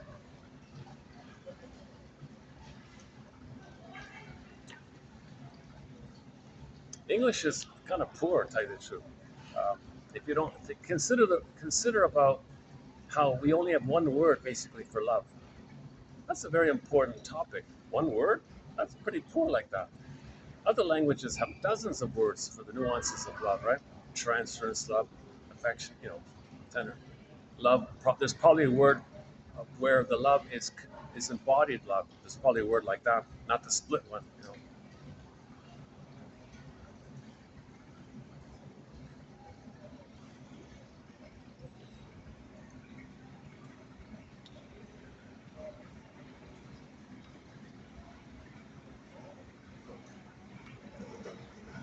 Um, okay, what else? Torch, Torschluss. That's easy enough to remember, right? Torschluss, like the torch. That might be like your hope, the torch or something. Loose, you lost. Yeah, you lost, and now there's a panic. Now there's a panic. So you had a torch that you thought um, that some pint of ice cream could be mother's love in the past. That was your torch. That was your hope, like that. Or that enough money will be mother in the past. Or if you are rude in your behavior, you'll show up the mother, expose the mother in a kind of protest. That's your hope, that if you protest by showing others what your mother did to you, by imitating her and treating others how she had treated you, that's a kind of a protest. That might be like your torch. And you lost that hope, and now there's a panic. So when you feel panic that your games are over, kind of thing, or when you feel panic that you're flim-flammery and duplicity, like the guy in Harry's Law, he was like that a little bit. Um, and then you feel a panic. You mean it's not going to work anymore? You mean I can't get supply? You mean I can't deceive and fool people and take their money? I panic. So, in other words, panic when your false self, when you realize your false self is a sham, and you feel a panic. Panic at the thought that a door between you and life's opportunities has shut. I think the context is, yeah, just material life opportunities. You're not going to get the promotion. You're not going to own the company or something. You're not going to win the lottery. Or you realize the casino is a sham. So that opportunity, that's lost. You mean I can't win at the casino? Like in the long run, everybody loses? That's shut. Panic. Well, now what do I do? How do I recreate the masochistic tie to the mother? How do I recreate the disappointment? How do I recreate the emotional, sadistic, masochistic relationship I had with my mother? I can't go there because I realize it now. Now what? Torschlusspanik is now part of our culture because there are so few rites to which individuals will submit in order to transcend their own self-destruct. So we miss the opportunity to go through that developmental phase of oneness with the mother. That's missed. Then you differentiate. That's missed, maybe. And then you do the now Voyager phase, the rapprochement phase. Maybe that's missed. And then boy to man phase. Maybe that's missed. And now you're a teenager, still a kid. And you look for a mother again. Or that's missed. And then in midlife, you're supposed to do an audit. You're supposed to do like a self audit. You didn't do that. Well, I mean, that's missed. So he means like you're missing all these things. And then you panic. Wait a minute. I had a chance to, in high school, to choose another direction. I didn't know what I was doing. Well, that's too late now. I can't go back to school. Maybe things like that. Maybe things like that.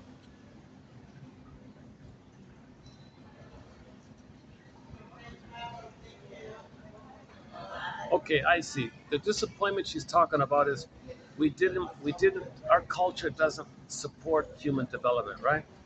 It promotes infantilism, it promotes sibling society. It doesn't promote people, being finding the third side of the coin.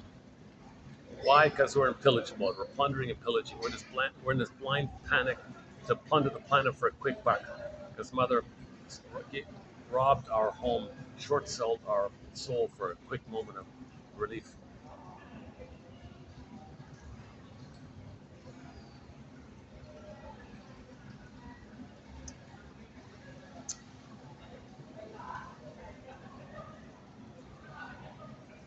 Okay, that's it, right? The aim of psychoanalysis is to return our soul to our bodies, or we could say to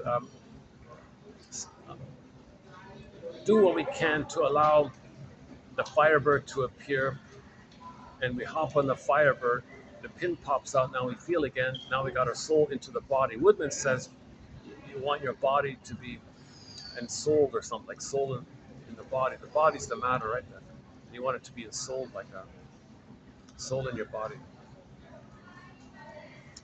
So she says the beingness is the soul, and then from the doing from the soul, that's the spirit. Then you want a positive spirit because you have your soul. If the soul is missing, then you're doing this whack. It's a negative spirit. Oh, it worked. Good. The guy checked out my phone, realized I wasn't pointing at him, and he seemed relieved. Oh, good. It worked. Ironically, if I turn around, I would be getting them in the camera, but he wouldn't think, all right? So it's like if I sat here, right, I might. There's more of a chance to accidentally get somebody in the camera if they're walking behind, right? So I'm better off. Let's just do it. Oh, there we go. Oh, there's a nice view. Okay, good. Here's a nice. Nice view. Yeah, okay. Let's close up here. This nice little view here. Yeah, okay, good. Okay, got to end up on a nice view with the pelican. Okay, let's close up with the pelican. All right, should we close up with the song? Oh, I could pull up the song.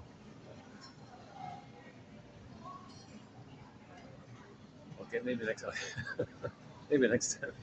Maybe next time. Okay, let's wrap it up here. So thanks very much for the love of narrative medicine. The love of narrative medicine. Yes, these quotes are strange sometimes. Strange medicine. Steve Perry calls it strange medicine, narrative medicine. Um, we have one song by Steve Perry on our soundtrack, the one called Friends of Mine, the blues rock song off that album, For the Love of Strange Medicine. For the love of strange quotes, and I'll see you in the next video. Thanks very much. Thanks very much. Close up the pelican there.